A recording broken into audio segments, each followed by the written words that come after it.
Sorry.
Mukunda ಭಕ್ತರ ಮನಗೆ ಝಗ ಝಗಿ ಸೂತ ಪಡುವಾನಂದ ನಿಗಮಾವಳಿಯಿಂದ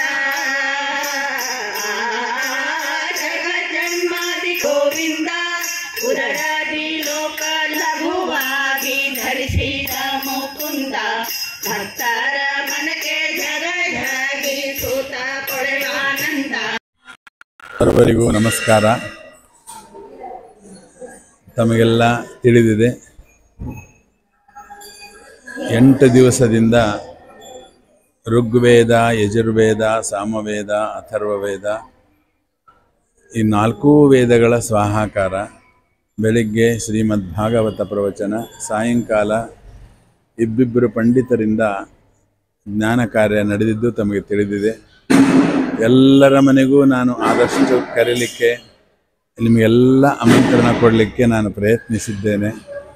ಕೆಲವೊಬ್ಬರು ಮನೆ ಉಳಿದಿರ್ತಾವೆ, ಆದರೂ ಕೂಡ ಈ ಒಂದು ಮಾಧ್ಯಮದಿಂದ ತಾವು ಬಂದು ನನ್ನ ಮೇಲೆ ಇದ್ದ ಅಭಿಮಾನವನ್ನು ಇಲ್ಲಿ ತಾವು ವ್ಯಕ್ತಪಡಿಸಿ ವಿಶೇಷವಾಗಿ ನನಗೆ ತಾವು ಬಂದು ಒಂದು ರೀತಿಯ ಆಶೀರ್ವಾದರನ್ರಿ, ಅಭಿಮಾನರನ್ರಿ, ಏನಾದರೂ ಮಾಡಿ ತಾವು ಬಂದು ಈ ಕಾರ್ಯಕ್ರಮದಲ್ಲಿ ನಾಳೆ ನಡೆಯುವಂಥ ಶ್ರೀ ಸತ್ಯಾತ್ಮ ತೀರ್ಥರಿಂದ ಬೆಳಗ್ಗೆ 4 ವೇದಗಳ ಪೂರ್ಣಾಹುತಿ ಇದೆ.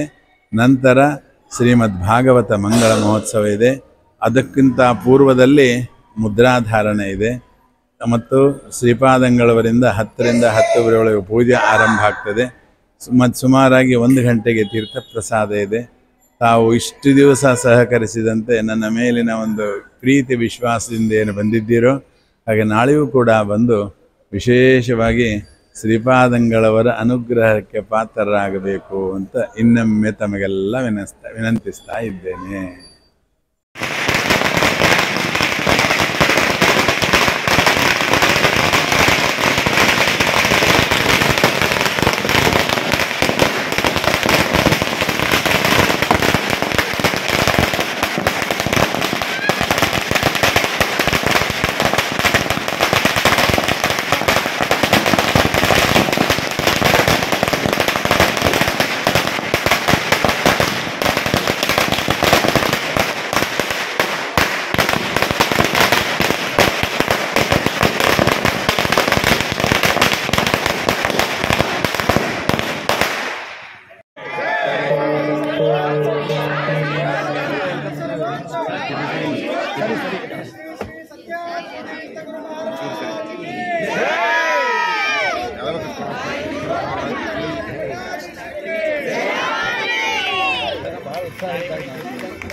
ದೂರದಿಂದ ನಮಸ್ಕಾರ ಮಾಡಿ.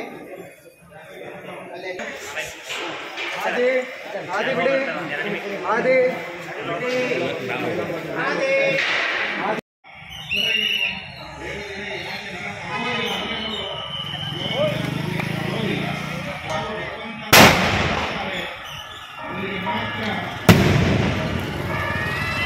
ಅಲ್ಲಿ ಅಪರಾಧಗಳ ಗಣನೆ ಮುಗೀತು ಅಂತಾದ್ರೆ ಶಿಕ್ಷೆ ಮುಗೀತು. ಪುನಃ ಮತ್ತೆ ಸಮಸ್ಯೆ ಈ ಮಧ್ಯದಲ್ಲಿ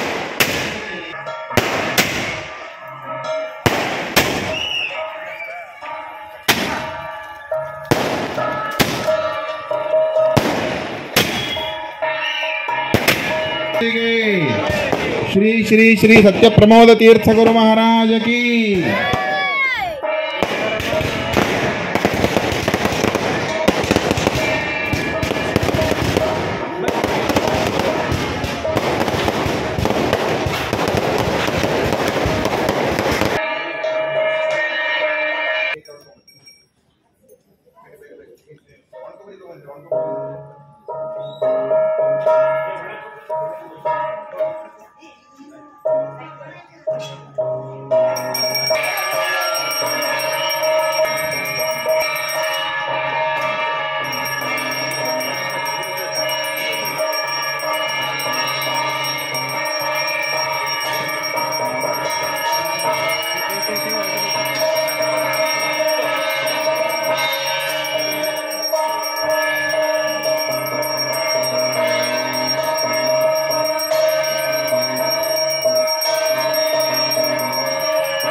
ಪಂಡಿತ ಜಯತೀರ್ಥಾಚಾರ್ಯ ಹುಂಡೇಕರ್ ಕಳೆದ ಅನೇಕ ದಿವಸಗಳಲ್ಲಿ 27ನೇ ತಾರೀಕಿನಿಂದ ನಡೆದು ಬಂದ ಪ್ರವಚನದ ಮಂಗಲ ಕಾರ್ಯಕ್ರಮ ಇವತ್ತಾಗಿದೆ.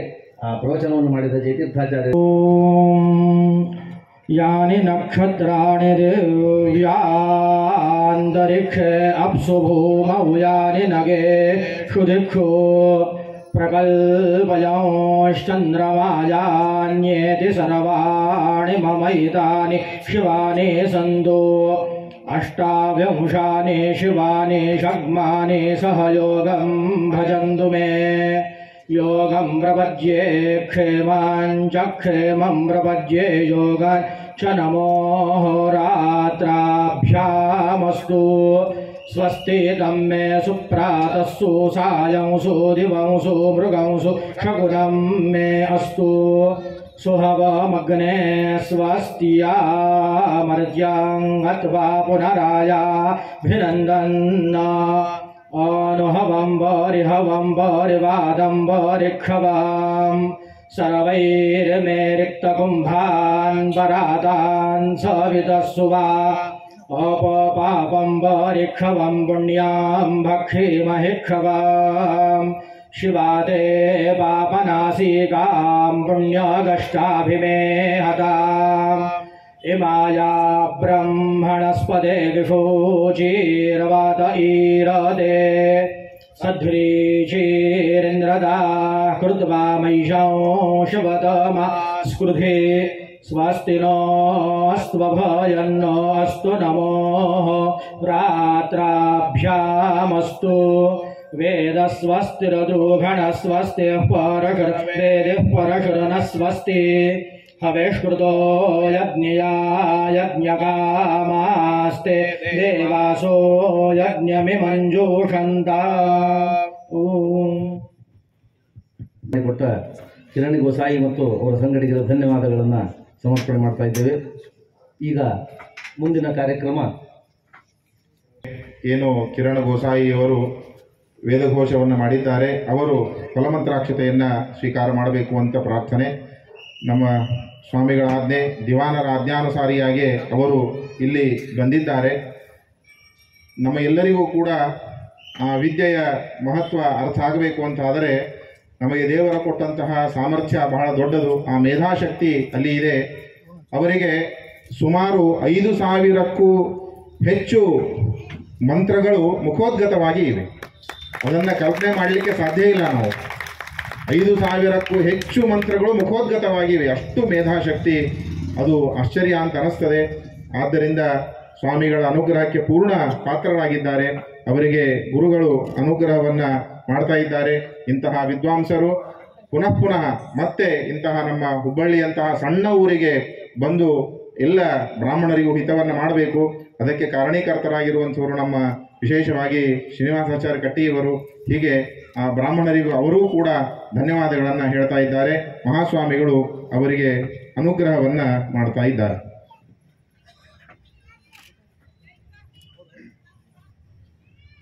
ಇನ್ನು ಮುಂದೆ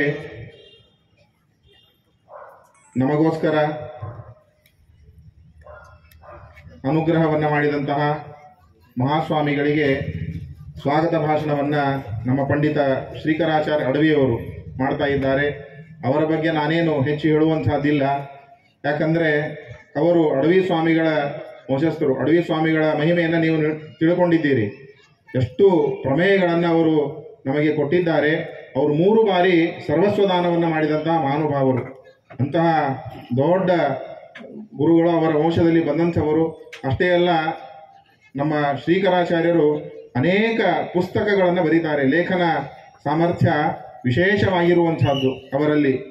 ಎಲ್ಲಿ ನಮಗೆ ಗ್ರಂಥಗಳ ಬಗ್ಗೆ ಕೆಲವು ವಿಷ್ಣುತೀರ್ಥರ ಗ್ರಂಥಗಳ ಬಗ್ಗೆ, ಇನ್ನೂ ಸರ್ವಮೂಲಕ ಗ್ರಂಥಗಳ ಬಗ್ಗೆ ಅನೇಕ ಕಡೆಗೆ ಪ್ರಶ್ನೆ ಬಂದಾಗ ಅದು ನಮ್ಮ ಗುರುಗಳನ್ನು ಸಂದರ್ಶಿಸಿ ಆ ಮೂಲಕವಾಗಿ ತೂಕ ಹಾಕುವಷ್ಟು ಸ್ಪಷ್ಟವಾದಂತಹ ಶಬ್ದಗಳ ಪ್ರಯೋಗವನ್ನು ಮಾಡಿ ಪುಸ್ತಕಗಳನ್ನು ಬರೆಯುವಂತಹ ಸಾಮರ್ಥ್ಯ ಅದು ಅದ್ಭುತವಾಗಿರುವಂತಹದ್ದು. ಸ್ಪಷ್ಟವಾದ ಜ್ಞಾನವನ್ನು ಮೂಡಿಸುವುದಕ್ಕೆ ಅದು ಕಾರಣವಾಗ್ತದೆ ಜನರಿಗೆ. ಹಾಗಾಗಿ ಅಂತಹ ಲೇಖನ ಸಾಮರ್ಥ್ಯವನ್ನು ಪಡೆದಂತಹ ನಮ್ಮ ಪಂಡಿತ ಶ್ರೀಕರಾಚಾರ್ಯರು ಮಹಾಸ್ವಾಮಿಗಳಿಗೆ ಸ್ವಾಗತವನ್ನು ಮಾಡ್ತಾ ಇದ್ದಾರೆ.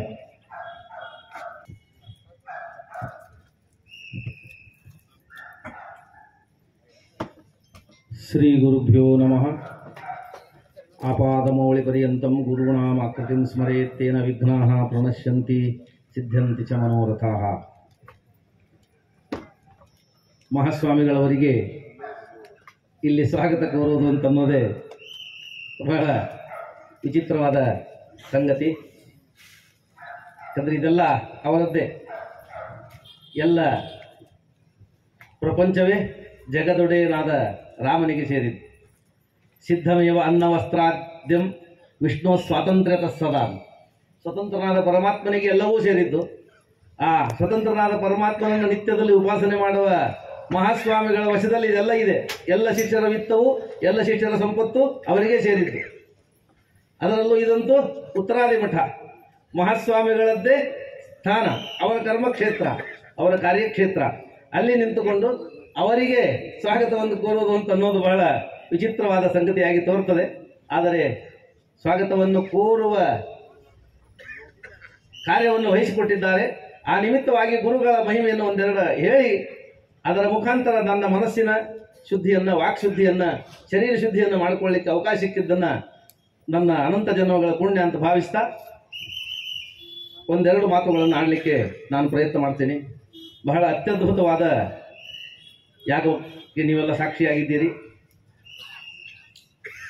ಬಹಳ ಪಾಂಡವರು ಮಾಡಿದ ರಾಜಸೂಯ ಅಶ್ವಮೇಧ ಯಾಗಗಳಂತೆ ಅಂತ ಹೇಳಿದರೆ ಬಹಳ ಉತ್ಪ್ರೇಕ್ಷೆ ಏನಾಗಲಿಕ್ಕಿಲ್ಲ ಇವತ್ತಿನ ಕಾಲಕ್ಕೆ.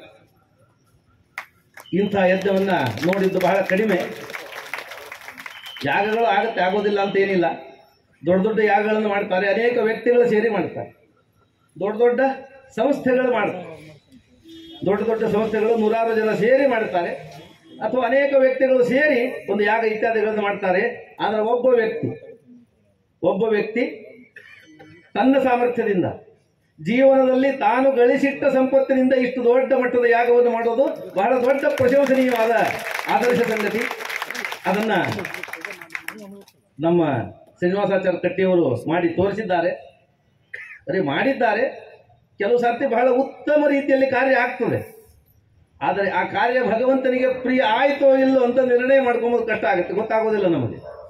ಅದು ಭಗವಂತನಿಗೆ ಪ್ರಿಯ ಆಗಬೇಕು ಅಂತ ಆದರೆ ಭಗವಂತ ಯಾರಿಗೆ ಪ್ರಿಯನೋ ಅವರು ಅಲ್ಲಿ ಬಂದಿದ್ದರೆ ಅದನ್ನು ನಾವು ಸ್ವೀಕಾರ ಮಾಡಿ ಅದು ಭಗವಂತನಿಗೆ ಪ್ರಿಯ ಅಂತ ಹೇಳಿದರೆ ಅದನ್ನು ಭಗವಂತ ಸ್ವೀಕಾರ ಮಾಡಿದ್ದಾನೆ ಅಂತ ಅರ್ಥ. ಉನ್ನತ ಪ್ರಾರ್ಥಿತ ಅಶೇಷ ಸಂಸಾರಕಂ ಅಂತ ಹೇಳಿದ್ದರಿಂದ ಆ ಭಗವಂತನಿಗೆ ಪ್ರಿಯರಾದವರು ಬಂದು ಇದು ಭಗವಂತನಿಗೆ ಸೇರಿದೆ, ಭಗವಂತ ಇದನ್ನು ಸ್ವೀಕಾರ ಮಾಡಿದ್ದಾನೆ ಅಂತ ಹೇಳಿದರೆ ಅದು ಭಗವಂತ ಸ್ವೀಕಾರ ಮಾಡಿದ್ದಾನೆ ಅಂತ ಅರ್ಥ ಅಂತ ಆಚಾರ್ಯರು ಹೇಳಿಕೊಡ್ತಾರೆ.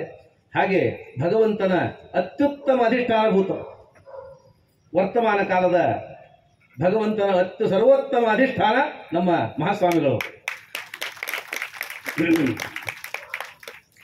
ಆಕಸ್ಮಿಕವಾಗಿ ನನಗೆ ಪಾಂಡವರ ಯಾಗದ ನೆನಪು ಬಂತು ಇಲ್ಲಿ ಬಂದ ಕೂಡಲೇ. ಅಲ್ಲಿ ಭಗವಂತ 3 ರೂಪಗಳಿಂದ ಇದ್ದನಂತೆ. ವೇದವ್ಯಾಸ ರೂಪದಿಂದ, ಪರಶುರಾಮ ರೂಪದಿಂದ, ಕೃಷ್ಣ ರೂಪದಿಂದ ಇದ್ದು ಆ ಯಜ್ಞವನ್ನು ಭಗವಂತ ನಡೆಸಿಕೊಟ್ಟ. ವಾಯುದೇವರಾಗಿ ಭೀಮಸೇನ ದೇವರಾಗಿ ಇದ್ದು ಅದನ್ನು ತಾನು ಸಮರ್ಪಣೆ ಮಾಡಿದ. ಆ ಯಾಗವನ್ನು ಭೀಮಸೇನ ದೇವರೇ ಮಾಡಬೇಕು ಅಂತ ಭಗವಂತನಿಗೆ ಸಂಕಲ್ಪ ಇತ್ತು. ಆದರೆ ಧರ್ಮರಾಜ ದೊಡ್ಡವನಾಗಿದ್ದ ಅಂತ ಅನ್ನೋ ಕಾರಣಕ್ಕೆ ಅವನನ್ನು ಪುಣ್ಯವಾಚನಕ್ಕೆ ಕೂಡಿಸುವ ಅನಿವಾರ್ಯತೆ ಇತ್ತು. ಹಾಗಾಗಿ ಯಾಗವನ್ನು ಪ್ರಾರಂಭ ಮಾಡುವ ಪ್ರಸಂಗ ಬಂದಾಗ ಜರಾಸಂಧನನ್ನು ಸಂಹಾರ ಮಾಡಲಿಕ್ಕೆ ಆಗೋದಿಲ್ಲ, ಬೇಡ ಅಂತ ಅಂದ್ಬಿಟ್ಟ. ಕೊರಾಜಸೂಯ ಮಧ್ಯತೆ ಜರಾಸುತೇತು ಜೀವತಿ. ಆಗ ಭೀಮಸೇನ ದೇವರ ಕೈಯಿಂದ ಭೀಮಸೇನ ದೇವರು ಸ್ಥಿರೋನು ಭಾವ ಏವಮೈ ಮಹಾನ್ ಅನುಗ್ರಹೋ ಹರೇಹೇ, ನನಗೆ ವಿಶ್ವಾಸ ಇದೆ ಭಗವಂತನ ಅನುಗ್ರಹದಿಂದ ನಾನು ಜರಾಸಂಧನ ಸಂಹಾರ ಮಾಡಿ ಯಾಗವನ್ನು ಪರಿಪೂರ್ತಿ ಮಾಡ್ತೀನಿ ಅಂತ ಸಂಕಲ್ಪ ಮಾಡಿಸಿ ಪ್ರಾರಂಭ ಮಾಡಿಸಿದ. ಆ ಯಾಗ ಭೀಮಸೇನ ದೇವರಿಂದ ಆಗಬೇಕು ಅಂತ ಭಗವಂತನ ಇಚ್ಛೆ ಇತ್ತು. ಹಾಗೆ ಭಗವಂತ ವಾಯುದೇವರೇ ಅದನ್ನು ಸಮರ್ಪಣೆ ಮಾಡಬೇಕು ಅಂತ ಭೀಮಸೇನ ದೇವರಿಂದ ಸಮರ್ಪಣೆ ಮಾಡಿಸಿಕೊಂಡ 3 ರೂಪದಿಂದ ಇದು ನಡೆಸಿಕೊಟ್ಟು. ಹಾಗೆ ಇವತ್ತು ಇಲ್ಲಿ ಮಹಾಸ್ವಾಮಿಗಳವರು ಮೂಲರಾಮ, ದಿಗ್ವಿಜಯ ರಾಮ ವೇದವ್ಯಾಸ ದೇವರನ್ನು ಕರೆದುಕೊಂಡು ಬಂದಿದ್ದಾರೆ. ಮೂಲರಾಮ ದಿಗ್ವಿಜಯ ವೇದವ್ಯಾಸ ಅನ್ನೋ 3 ರೂಪಗಳಿಂದ ಮತ್ತೆ ಜೊತೆಗೆ ಅನಂತ ರೂಪಗಳಿಂದ ಭಗವಂತ ಇಲ್ಲಿ ಬಂದು ಈ ಯಾಗದಲ್ಲಿ ತಾನು ಸ್ವೀಕಾರ ಮಾಡೋದಕ್ಕೆ ಬಂದಿದ್ದಾನೆ. ಅಲ್ಲಿ ಭೀಮಸೇನ ದೇವರು ಅದನ್ನು ಸಮರ್ಪಣೆ ಮಾಡಿದರೆ ಅದೇ ವಾಯುದೇವರ ನೇರ ಪೀಠದಲ್ಲಿ ಬಂದು ವಾಯುದೇವರ ವಿಶೇಷವಾದ ಆವೇಶವುಳ್ಳ ಶ್ರೀ ಶ್ರೀ ಸತ್ಯಾತ್ಮತೀರ್ಥ ಶ್ರೀಪಾದಂಗಳವರನ್ನು ಸಮರ್ಪಣೆ ಮಾಡುವರಿದ್ದಾರೆ. ಯಾಕೆಂದರೆ ಭಗವಂತನಿಗೆ ನೇರವಾಗಿ ಕರ್ಮ ಸಮರ್ಪಣೆ ಮಾಡುವ ಅಧಿಕಾರ ವಾಯುದೇವರಿಗೆ ಮಾತ್ರ. ತಸ್ಮಿನ್ನಪೋ ಮಾತರಿಶ್ವಾ ದಧಾತಿ. ಆ ಎಲ್ಲ ಕರ್ಮಗಳನ್ನು ಸಮರ್ಪಣೆ ಮಾಡುವುದು ವಾಯುದೇವರು ಅಥವಾ ವಾಯುದೇವರ ಪೀಠದಲ್ಲಿ ಬಂದವರು ವಿಶೇಷವಾದ ವಾಯುದೇವರ ಆವೇಶವುಳ್ಳವರಿಗೆ ಮಾಡಬೇಕು. ಹಾಗಾಗಿ ನಾವಾಯು ರಾಮಪೂಜಕ ಅಂತ ಒಂದು ಮಾತಿದೆ. ಆ ಪೀಠದಲ್ಲಿ ಬಂದರು ಅಂದರೆ ವಾಯುದೇವರ ವಿಶೇಷವಾದ ಆವೇಶ ಇಲ್ಲದೆ ಇದ್ದವರು ಅಲ್ಲಿ ಕೊಡೋದಿಲ್ಲ. ದೇವತೆಗಳಲ್ಲದೇ ಇದ್ದವರು ಆ ರಾಮದೇವರನ್ನು ಪೂಜೆ ಮಾಡುವುದಕ್ಕೆ ಅಂತ ಪೀಠದಲ್ಲಿ ಬರಲಿಕ್ಕೆ ಸಾಧ್ಯ ಇಲ್ಲ ಅಂತನ್ನುವ ಮಾತನ್ನು ಅನೇಕರು ಹೇಳ್ತಾರೆ. ವಸಿಷ್ಠ ರಾಮಾಯಣ ಹೇಳುವ ಮಾತಿದೆ. ಅವರು ದೇವತೆಗಳು ಅಂತನ್ನುವ ಕಾರಣಕ್ಕೆ ಯಾರಿಗೂ ಸಂದೇಹ ಇಲ್ಲ. ಯಾಕಂದ್ರೆ ಆಚಾರ್ಯರು ಮಾನದಂಡ ಕೊಡ್ತಾರೆ. ದೇವತೆಗಳನ್ನು ಹೆಂಗೆ ತಿಳ್ಕೊಂಬೋದು? ದೇವತೆಗಳನ್ನು ತಿಳ್ಕೊಂಬೋದು ಹೇಗೆ? ಮನುಷ್ಯ ಲೋಕದಲ್ಲಿ ಅವತಾರ ಮಾಡಿದ್ದಾರೆ, ಆದ್ದರಿಂದ ನಮ್ಮಂತೆ ಕಾಣುತ್ತಾರೆ, ನಮ್ಮ ಹಾಗೆ ಇದ್ದಾರೆ, ನಮ್ಮ ಹಾಗೆ ಉಣ್ತಾರೆ, ನಮ್ಮಂತೆ ಇದ್ದಾರೆ. ಆದ್ದರಿಂದ ಉತ್ತಮರನ್ನ ದೇವತೆ ಅಂತ ತಿಳಿದುಕೊಳ್ಳುವುದು ಹೇಗೆ? ಆಚಾರ್ಯರು ಮಾನದಂಡ ಕೊಟ್ಟು ಬಿಡ್ತಾರೆ. ಅಶ್ರುತ ಪ್ರತಿಭಾಯಸ್ಯ ಶ್ರುತಿ ಸ್ಮೃತಿ ಅನುಸಾರಿಣಿ. ಯಾರಿಗೆ ಅಶ್ರುತವಾದ ಪ್ರತಿಭೆ ಇದೆ, ನಮ್ಮಂಥವರಿಗೆ ಕಲ್ಪನೆ ಮಾಡಲಿಕ್ಕೂ ಸಾಧ್ಯವಾಗದ ಪ್ರತಿಭೆ ಇದೆ, ಆ ಪ್ರತಿಭೆ ಶ್ರುತಿ ಸ್ಮೃತಿ ಅನುಸಾರವಾಗಿರಬೇಕು. ಬಹಳ ಚೆನ್ನಾಗಿ ಕಂಪ್ಯೂಟರ್ ಅಭ್ಯಾಸ ಮಾಡಿದ್ದಾನೆ, ಮಗ್ಗಿ ಹೇಳ್ತಾನೆ, ಕಥೆ ಚೆನ್ನಾಗಿ ಹೇಳ್ತಾನೆ ಅಂದ್ರಲ್ಲ. ವೇದಶಾಸ್ತ್ರಗಳ ವಿಷಯಗಳಲ್ಲಿ, ತತ್ವ ನಿರ್ಣಯದ ವಿಷಯದಲ್ಲಿ ಅಶ್ರುತವಾದ ಅದ್ಭುತವಾದ ಪ್ರತಿಭೆ ಇದ್ರೆ, ಸಾಮಾನ್ಯ ಜನರಲ್ಲಿ ಇಲ್ಲದೇ ಇದ್ದ ಪ್ರತಿಭೆ ಎಲ್ಲಾದರೂ ಕಂಡ್ರೆ ತಮ್ಮ ವಿದ್ಯಾ ದೇವ ಸತ್ತಮಂ, ಅವರು ದೇವತೆ ಅಂತ ತಿಳಿಬೇಕು ಅಂತ ಆಚಾರ್ಯರು ನಿರ್ಣಯಕ್ಕೊಂದು ಮಾನದಂಡ ಕೊಟ್ಟಿದ್ದಾರೆ. ಹಾಗಾಗಿ ಆ ಗುರುಗಳ ನಿರ್ಣಯ ಸಾಮರ್ಥ್ಯ, ಅವರ ಅನುವಾದ, ಅವರ ಪ್ರವಚನವನ್ನು ಕೇಳಿದವರಿಗೆ ಅವರು ದೇವತೆಗಳು ಅಂತ ಅನ್ನೋದರಲ್ಲಿ ಯಾವ ಅನುಮಾನ ಇಲ್ಲ. ಹಾಗಾಗಿ ಆ ದೇವತೆಗಳೇ ಇಲ್ಲಿ ಬಂದು ಇವತ್ತು ಸನ್ನಿಹಿತರಾಗಿದ್ದಾರೆ. ಅವರ ಕಾಲದಲ್ಲಿ ನಾವಿದ್ದೀವಿ ಅಂತ ಅನ್ನೋದು ನಮ್ಮ ನಿಮ್ಮೆಲ್ಲರ ಅನಂತ ಜನ್ಮಗಳ ಸೌಭಾಗ್ಯ. ಒಂದೊಂದು ಕಾಲಕ್ಕೆ ಒಂದೊಂದು ಆದರ್ಶ ಬೇಕಾಗುತ್ತೆ. ಮನುಷ್ಯನಿಗೆ ಒಂದು ಕಾಲಕ್ಕೊಂದು ಆದರ್ಶ ಬೇಕು. ಆದರ್ಶ ಇಲ್ಲದೆ ಬದುಕಲಿಕ್ಕೆ ಆಗೋದಿಲ್ಲ. ಆದರ್ಶ ಇಲ್ಲದೆ ಮನುಷ್ಯನಿಗೆ ಬದುಕು ನಡೆಸೋದು ಕಷ್ಟ. ಶ್ರದ್ಧಾ ಕೇಂದ್ರ ಬೇಕಾಗುತ್ತೆ. ಎಲ್ಲವನ್ನೂ ಕಳೆದುಕೊಂಡ ಮನುಷ್ಯ ಬದುಕ್ತಾನೆ. ವಿಶ್ವಾಸವನ್ನು ಕಳೆದುಕೊಂಡ ಮನುಷ್ಯ ಬದುಕೋದು ಕಷ್ಟ. ಶ್ರದ್ಧಾ ಕೇಂದ್ರವನ್ನು ಕಳೆದುಕೊಂಡ ಮನುಷ್ಯ ಮತ್ತೆ ಬದುಕು ಕಟ್ಟಿಕೊಳ್ಳೋದು ಬಹಳ ಕಷ್ಟ. ಅವನ ಮನಸ್ಸು ಸ್ಥಿರವಾಗೋದು ಬಹಳ ಕಷ್ಟ ಆಗುತ್ತೆ. ಹಾಗಾಗಿ ಮನಸ್ಸು ಗಟ್ಟಿಯಾಗೋದಕ್ಕೆ, ಬದುಕೋದಕ್ಕೆ, ಹೀಗೆ ಬದುಕಬೇಕು ಅಂತ ತಿಳಿಯೋದಕ್ಕೆ ಒಂದೊಂದು ಕಾಲಕ್ಕೆ ಒಂದೊಂದು ಆದರ್ಶ ಬೇಕು. ಇವತ್ತಿನ ವರ್ತಮಾನ ಕಾಲದ ಆದರ್ಶ ಏನು? ವಿಕೃತಿಗಳೇ ಆದರ್ಶವಾಗ್ತಿರುವ ಕಾಲ ಇದು. ವಿಕೃತಿಗಳೇ ಆದರ್ಶವಾಗ್ತಾ ಇರುವ ಕಾಲ. ಮೋಸ ಮಾಡುವವರು ಆದರ್ಶವಾಗ್ತಾ ಇರುವ ಕಾಲ. ಸುಳ್ಳು ಹೇಳುವವರು ಆದರ್ಶವಾಗ್ತಾ ಇರುವ ಕಾಲ. ನಾನು ಸುಳ್ಳು ಹೇಳೋದಿಲ್ಲ, ಮೋಸ ಮಾಡೋದಿಲ್ಲ, ಎಲ್ಲವನ್ನು ಬಿಟ್ಟಿದ್ದೀನಿ ಅಂತ ಪ್ರತಿಜ್ಞೆ ಮಾಡಿ ಸಂಸಾರವನ್ನು ತೊರೆದವರು ಸುಳ್ಳು ಹೇಳುವುದನ್ನು ನೋಡ್ತಾ ಇರುವ ಅತ್ಯಂತ ದುರ್ದರ್ಶವಾದ ಕಾಲದಲ್ಲಿ ನಾವಿದ್ದೀವಿ. ಇಂಥ ಸಂದರ್ಭದಲ್ಲಿ ಅತ್ಯಂತ ಪ್ರಾಮಾಣಿಕ ಮಾರ್ಗದಿಂದ ಸತ್ಯಾತ್ಮರು, ಸತ್ಯ ಅಂದರೆ ಭಗವಂತ ಅಂತ ಅರ್ಥ, ಸತ್ಯ ಅಂದರೆ ಸತ್ಯವಾದ ಮಾತು ಅಂತನೂ ಸಾಮಾನ್ಯವಾದ ಅರ್ಥ. ಹಾಗಾಗಿ ಸತ್ಯದಲ್ಲೇ ಆತ್ಮ, ಅವರ ದೇಹ, ಅವರ ಮನಸ್ಸು, ಅವರ ಪ್ರಾಣ ಎಲ್ಲವೂ ಸತ್ಯದಲ್ಲಿ. ಸತ್ಯವನ್ನು ಬಿಟ್ಟು ಬೇರೆ ಯಾವ ಮಾರ್ಗವನ್ನು ಹಿಡಿಯದೇ ಇರುವ ಸತ್ಯಾತ್ಮರು. ಯಾಕೆಂದರೆ ಅವರು ರಾಮಪೂಜಕರು. ಯಾವುದೇ ಇತಿಹಾಸವನ್ನು ತೆಗೆದು ನೋಡಿದರೂ ರಾಮ ಮಾಯಾಯುದ್ಧ ಮಾಡಿದ ಇತಿಹಾಸ ಸಿಗೋದಿಲ್ಲ ನಿಮಗೆ. ರಾಮ ಮಾಯಾಯುದ್ಧ ಮಾಡಿದ, ಮೋಸದ ಯುದ್ಧ ಮಾಡಿದ, ಹಿಂದಿನಿಂದ ಬಾಣ ಬಿಟ್ಟ, ಏನೋ ಮಾಡಿದ ಅಂತ ಇತಿಹಾಸ ನಿಮಗೆ ಸಿಗೋದಿಲ್ಲ. ರಾಮನ ಜೊತೆಗೆ ಯುದ್ಧಕ್ಕೆ ಬಂದವರು ಮಾಯಾಯುದ್ಧ ಮಾಡ್ತಾರೆ. ರಾಮನ ಮೇಲೆ ಮಾಯಾಯುದ್ಧದ ಪ್ರಯೋಗ ಮಾಡ್ತಾರೆ. ಇಂದ್ರಜಿತ್ ಬರ್ತಾನೆ, ರಾವಣ ಬರ್ತಾನೆ, ಅನೇಕ ರಾಕ್ಷಸರು ಬರ್ತಾರೆ, ಹಿಂದಿನಿಂದ ನಿಂತು ಮೋಸದ ಯುದ್ಧ ಮಾಡ್ತಾರೆ. ಆದರೆ ರಾಮ ಎಂದಿಗೂ ಮಾಯಾಯುದ್ಧ ಮಾಡಿದ ಇತಿಹಾಸ ಒಂದು ಅಕ್ಷರ ನಿಮಗೆ ಸಿಗೋದಿಲ್ಲ. ಆದ್ದರಿಂದ ಅವರು ರಾಮನ ಪೂಜಕರಾದ್ದರಿಂದ ಅವರೆಂದೂ ವಾಮ ಮಾರ್ಗವನ್ನು ಹಿಡಿಯೋದಿಲ್ಲ, ಮಾಯಾಯುದ್ಧವನ್ನು ಮಾಡೋದಿಲ್ಲ. ಅವರ ಗೆಲುವಿನ ಪ್ರಯತ್ನ, ಅವರ ಮಾರ್ಗ ಕೇವಲ ಶುದ್ಧವಾದ, ಪ್ರಾಮಾಣಿಕವಾದ, ಶಾಸ್ತ್ರೋಕ್ತವಾದ ಮಾರ್ಗ ಅವರ ಮಾರ್ಗ. ಆದ್ದರಿಂದ ಅವರು ಸತ್ಯಾತ್ಮತೆ, ಸತ್ಯದಲ್ಲಿ ಆತ್ಮವನ್ನು ಇಟ್ಟರು. ಆದರ್ಶ ಒಂದು ಕಾಲಕ್ಕೆ ರಾಮ ಆದರ್ಶ, ರಾಮಾಯಣ ಕಾಲಕ್ಕೆ ರಾಮ ಆದರ್ಶ, ಮಹಾಭಾರತ ಕಾಲಕ್ಕೆ ಕೃಷ್ಣ ಆದರ್ಶ. ಅವತ್ತು ತಂದೆ ತಾಯಿಗಳು ತೋರಿಸ್ತಾ ಇದ್ರು ಮಕ್ಕಳಿಗೆ, ನೀನು ರಾಮನಂತೆ ಆಗಬೇಕು, ನೀನು ರಾಮನಂತೆ ಆಗಿ ರಾಮನಂತೆ ಬದುಕಬೇಕು. ಯಾಕಂದ್ರೆ ಎಲ್ಲ ತಂದೆ ತಾಯಿಗಳಿಗೂ ಅಪೇಕ್ಷೆ ಇರುತ್ತೆ, ನಮ್ಮ ಮಗ ರಾಮನಂತೆ ಪಿತೃಭಕ್ತನಾಗಬೇಕು ಅಂತ. ತಾವು ಪಿತೃಭಕ್ತಿ ಮಾಡದೇ ಇದ್ದವರಿಗೂ ತಮ್ಮ ಮಗ ಪಿತೃಭಕ್ತನಾಗಬೇಕು ಅಂತ ಅಪೇಕ್ಷೆ ಇರ್ತದೆ. ತಾವು ಪಿತೃಭಕ್ತಿ ಮಾಡದೆ ತಂದೆ ತಾಯಿಗಳನ್ನು ಹೊರಗೆ ಹಾಕಿದವರು ನಮ್ಮ ಮಕ್ಕಳು ನಮ್ಮನ್ನು ಮನೆಯಲ್ಲಿ ಇಟ್ಕೊಂಡು ರಕ್ಷಣೆ ಮಾಡಬೇಕು ಅಂತ ಅಪೇಕ್ಷೆ ಪಡ್ತಾರೆ. ಇದೊಂದು ವಿಚಿತ್ರವಾದ ಸಂಘಟನೆ. ಇರಲಿ, ಆದರೆ ಎಲ್ಲರಿಗೂ ತಮ್ಮ ಮಗ ರಾಮನಂತೆ ಪಿತೃಭಕ್ತನಾಗಬೇಕು ಅಂತ ಅಪೇಕ್ಷೆ ಇರ್ತದೆ. ಹಾಗಾಗಿ ಅವತ್ತು ರಾಮ ಆದರ್ಶ, ದ್ವಾಪರ ಯುಗಕ್ಕೆ ಮಹಾಭಾರತಕ್ಕೆ ಕೃಷ್ಣ ಆದರ್ಶ. ವರ್ತಮಾನ ಕಲಿಯುಗದಲ್ಲಿ 21ನೇ ಶತಮಾನದಲ್ಲಿ ಆದರ್ಶ ಯಾರು? ಮಕ್ಕಳಿಗೆ ಯಾರನ್ನು ತೋರಿಸ್ಬೇಕು? ಹೀಗೆ ಬದುಕಬೇಕು, ಹೀಗಾಗಬೇಕು, ಬದುಕಿದ್ರೆ ಹೀಗೆ ಬದುಕಬೇಕು, ಆದರೆ ಹೀಗೆ ಆಗಬೇಕು, ಗಳಿಸಿದ್ರೆ ಹೀಗೆ ಗಳಿಸಬೇಕು, ಬದುಕಿದ್ರೆ ಇವರಂತೆ ಬದುಕಬೇಕು ಅಂತ ಮಕ್ಕಳಿಗೆ ತೋರಿಸ್ಲಿಕ್ಕೆ ಒಂದು ಆದರ್ಶ ಬೇಕಲ್ಲ. ಯಾಕೆಂದ್ರೆ ಮಕ್ಕಳು ಯಾವತ್ತೂ ಹೇಳಿದ್ದನ್ನು ಕಲಿಯೋದಿಲ್ಲ, ನೋಡಿದ್ದನ್ನು ಮಾಡ್ತಾರೆ. ಮಕ್ಕಳ ಸ್ವಭಾವ, ಮಕ್ಕಳು ಹೇಳಿದ್ದನ್ನು ಮೊದಲು ಮಾಡೋದಿಲ್ಲ, ಯಾವುದನ್ನು ನೋಡ್ತಾರೆ ಅದನ್ನು ಅನುಸರಣೆ ಮಾಡ್ತಾರೆ. ಹಾಗಾಗಿ ಇವು ಹೀಗೆ ಅನುಸರಣೆ ಮಾಡು, ಇಂಥವರನ್ನು ಅನುಸರಣೆ ಮಾಡುವಂತ ತೋರಿಸ್ಲಿಕ್ಕೆ ಒಂದು ಆದರ್ಶ ಬೇಕಲ್ಲ. ಇವತ್ತಿನ ಆದರ್ಶ ಯಾರು ಅಂತಂದ್ರೆ, ಇವತ್ತಿನ ಆದರ್ಶ ಶ್ರೀ ಶ್ರೀ ಸತ್ಯಾತ್ಮದೇವ ಶ್ರೀಪಾದಂಗಳು. ಭೂಲೋಕದ ಪಾರಮೇಷ್ಠ ಪೀಠ, ಅತ್ಯಂತ ಉನ್ನತವಾದ ಸ್ಥಾನ. ಆ ಸ್ಥಾನದಲ್ಲಿ ಕುಳಿತದಕ್ಕೆ ಬೇಕಾದ ವಿದ್ಯೆ, ಅದಕ್ಕೆ ಬೇಕಾದ ಪಾಂಡಿತ್ಯ, ಅದಕ್ಕೆ ಬೇಕಾದ ಕೌಶಲ, ಅದಕ್ಕೆ ಬೇಕಾದ ಔದಾರ್ಯ ಎಲ್ಲ ಇದ್ದು ಅತ್ಯಂತ ಕೊನೆಯ ಮನುಷ್ಯನ ಜೊತೆಗೂ ಇಳಿದು ವ್ಯವಹಾರ ಮಾಡಿ ಮಾತನಾಡಿಸುವ ಅತ್ಯಂತ ಸೌಹಾರ್ದ. ಎಷ್ಟು ಎತ್ತರವೋ ಅಷ್ಟು ಎಳೆಗಳಿ. ಒಂದು ಭಾಗವತ ಪ್ರವಚನದಲ್ಲಿ ಮಹಾಸ್ವಾಮಿಗಳೇ ಹೇಳಿದ್ರು, ದೇವರು ತಾನಿದ್ದ ಜಾಗದಲ್ಲಿ ಕುಳಿತರೆ ನಮ್ಮಂಥವ್ರಿಗೆ ಪೂಜೆ ಮಾಡಲಿಕ್ಕೆ ಹೇಗೆ ಸಾಧ್ಯ? ದೇವರು ನಮ್ಮಿಂದ ಪೂಜೆ ಮಾಡಿಸೋಳಿಕ್ಕೆ ನಮ್ಮ ಜಾಗಗಳು ಬರಬೇಕು. ಯಾಕಂದ್ರೆ ಮಹಾಲಕ್ಷ್ಮಿಯಿಂದ ಪೂಜಿತನಾದ ದೇವರಿಗೆ ಏನು ಅಪೇಕ್ಷೆ ಇದೆ? ಹಾಗಾಗಿ ದೇವರು ನನಗೆ ಪೂಜೆ ಬೇಡ ಅಂತ ಕುಳಿತರೆ ದೇವರಿಗೆ ಪೂಜೆ ಮಾಡುವ ಯೋಗ್ಯತೆ ನಮಗೇನಿದೆ?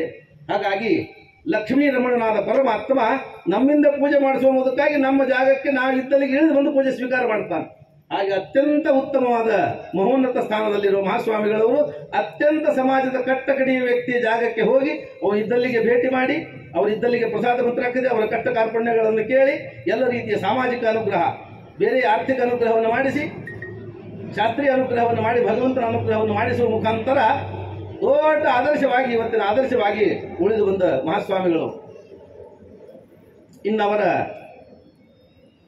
ಅಶ್ರುತ ಪ್ರತಿಭಾಯಸ್ಯ ಅಂತ ಹೇಳೋದಾದರೆ ಅನೇಕ ಮಾತುಗಳನ್ನು ನೀವು ಕೇಳಿದ್ದೀರಿ. ಒಂದೊಂದು ವಾಕ್ಯಗಳನ್ನು, ಒಂದೊಂದು ಶಬ್ದಗಳನ್ನು ತಿಂಗಳುಗಳ ಪ್ರವಚನ ಮಾಡಿದ್ದಾರೆ.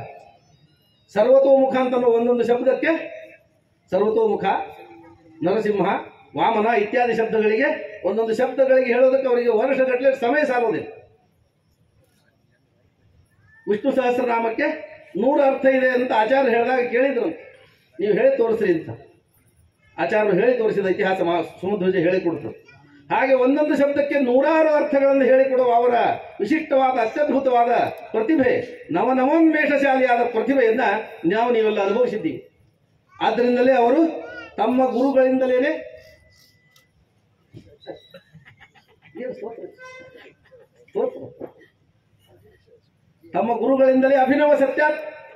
ಅಭಿನವ ಸತ್ಯಧರ್ಮ ತೀರ್ಥರು ಅಂತ ಬಿರುದು ತೆಗೆದುಕೊಂಡವರು, ಅಭಿನವ ರಘುತ್ತಮರು ಅಂತ ಪ್ರಸಿದ್ಧರಾದವರು. ಬರೀ ಅಭಿನವರು ಶ್ರೀಮದ್ ಆಚಾರ್ಯರಿಂದ ಹಿಡಿದು ಅವರ ಗುರುಗಳವರೆಗಿನ ಎಲ್ಲ ಗುರುಗಳ ವಿಶೇಷವಾದ ಸಾನ್ನಿಧ್ಯವುಳ್ಳ ಮಹಾಸ್ವಾಮಿಗಳವರು ಇವತ್ತಿನ ದಿವಸ ಇಲ್ಲಿಗೆ ಬಂದು ವಿಶೇಷವಾಗಿ ಅನುಗ್ರಹ ಮಾಡಿ ಈ ಯಾಗದ ಪೂರ್ಣಾಹುತಿ ಕಾರ್ಯಕ್ರಮಕ್ಕೆ ಬಂದಿದ್ದಾರೆ. ಅವರನ್ನು ಸಮರ್ಪಣೆ ಮಾಡುವವರಿದ್ದಾರೆ. ಈ ಕಾರ್ಯಕ್ರಮ ಅವರು ಬಂದಿದ್ದರಿಂದಲೇ ಪರಿಪೂರ್ತಿ ಆಗಿದೆ. ಅವರು ಬಂದಿದ್ದರಿಂದ ಅವರು ಯಾವ ಕ್ಷಣದಲ್ಲಿ ಇಲ್ಲಿ ಬಂದು ಹೋಗಿ ಅಲ್ಲಿ ನಿಂತು ನೋಡಿದ್ರು, ಅದನ್ನು ಮಂಗಳಾರತಿ ಮಾಡಿದ್ರು, ಕಾರ್ಯಕ್ರಮ ಪರಿಪೂರ್ತಿ ಆಗಿದೆ ಅಂತ ಅವರು ಹೇಳ್ತಾರೆ. ಅದನ್ನು ಕೇಳಿ ಹೋಗೋದಷ್ಟೇ ನಮ್ಮ ಕೆಲಸ. ಪರಿಪೂರ್ತಿ ಅದು ಆಗಿದೆ. ಈಗ ಅವರು ನೋಡಿದ ಅಲ್ಲಿ ಬಂದ ಕೂಡಲೇ ಭಗವಂತ ಅದನ್ನು ಸ್ವೀಕಾರ ಮಾಡಿ ನಾನು ತೃಪ್ತನಾಗಿದ್ದೀನಿ ಅಂತ ಹೇಳಿದ್ದಾನೆ. ಇಂತಹ ಅತ್ಯಂತ ಉನ್ನತ ಭಗವದ್ಭಕ್ತರಾದ, ವರ್ತಮಾನ ಕಾಲದ ಆದರ್ಶರಾದ, ಜ್ಞಾನಭಕ್ತ ವೈರಾಗ್ಯಗಳಲ್ಲಿ ಆದರ್ಶ ಪುರುಷರಾದ ಮಹಾಸ್ವಾಮಿಗಳು ಇಲ್ಲಿ ಇವತ್ತು ಆಗಮಿಸಿದ್ದಾರೆ. ಜಗದ್ಗುರು ಶ್ರೀಮನ್ಮಧ್ವಾಚಾರ್ಯ ಮೂಲ ಮಹಾಸಂಸ್ಥಾನ ಅವಿಚ್ಛಿನ್ನವಾದ ಪರಂಪರಾ ಪೀಠದ ಮೇಲೆ ವಿರಾಜಮಾನರಾದ, ತಾರುಣ್ಯದಲ್ಲಿ ಕುಳಿತು ಸುಮಾರು 3 ದಶಕಗಳ ಕಾಲ ಅತ್ಯದ್ಭುತವಾದ ರೀತಿಯಲ್ಲಿ ಅದನ್ನು ನಡೆಸಿಕೊಂಡು ಬಂದ ವಿಶಿಷ್ಟವಾದ ಕೀರ್ತಿಭಾಜನರಾದ ಮಹಾಸ್ವಾಮಿಗಳವರಿಗೆ ಇಲ್ಲಿ ಇದ್ದ ಎಲ್ಲರ ಪರವಾಗಿ ವಿಶೇಷವಾಗಿ ಈ ಕಾರ್ಯಕ್ರಮದ ಯಜಮಾನರಾದ ಶ್ರೀನಿವಾಸಾಚಾರ್ಯ ಕಟ್ಟಿಯವರು, ಅವರ ಸಹೋದರರು ಹಾಗೂ ಇಲ್ಲಿ ಇದ್ದ ಎಲ್ಲ ಭಕ್ತರ ಪರವಾಗಿ ಅವರಿಗೆ ಭಕ್ತಿ ಶ್ರದ್ಧಾಪೂರ್ವಕ ಸಾಷ್ಟಾಂಗ ಪ್ರಣಾಮಪೂರ್ವಕ ಸ್ವಾಗತವನ್ನು ಕೋರ್ತಾ, ಅದೇ ರೀತಿ ಅನೇಕ ವಿದ್ವಾಂಸರು ಇಲ್ಲಿ ಆಗಮಿಸಿದ್ದಾರೆ. ಹುಬ್ಬಳ್ಳಿಯ ಹಿರಿಯ ವಿದ್ವಾಂಸರಾದ ಪಂಡಿತ್ ಪ್ರದ್ಯುಮ್ನಾಚಾರ್ಯ ಜೋಶಿ ಅವರಿದ್ದಾರೆ. ಈ ಉತ್ತರಾದಿ ಮಠದ ವ್ಯವಸ್ಥಾಪಕರು, ಉತ್ತಮ ವಿದ್ವಾಂಸರು, ಸಹೃದಯಿಗಳು ಆದ ಪಂಡಿತ್ ಜಯತೀರ್ಥಾಚಾರ್ಯ ಹುಂಡೇಕರ್ ಇದ್ದಾರೆ. ಅದೇ ರೀತಿ ಮಠದಿಂದ ಅನೇಕ ವಿದ್ವಾಂಸರು ಬಂದಿದ್ದಾರೆ.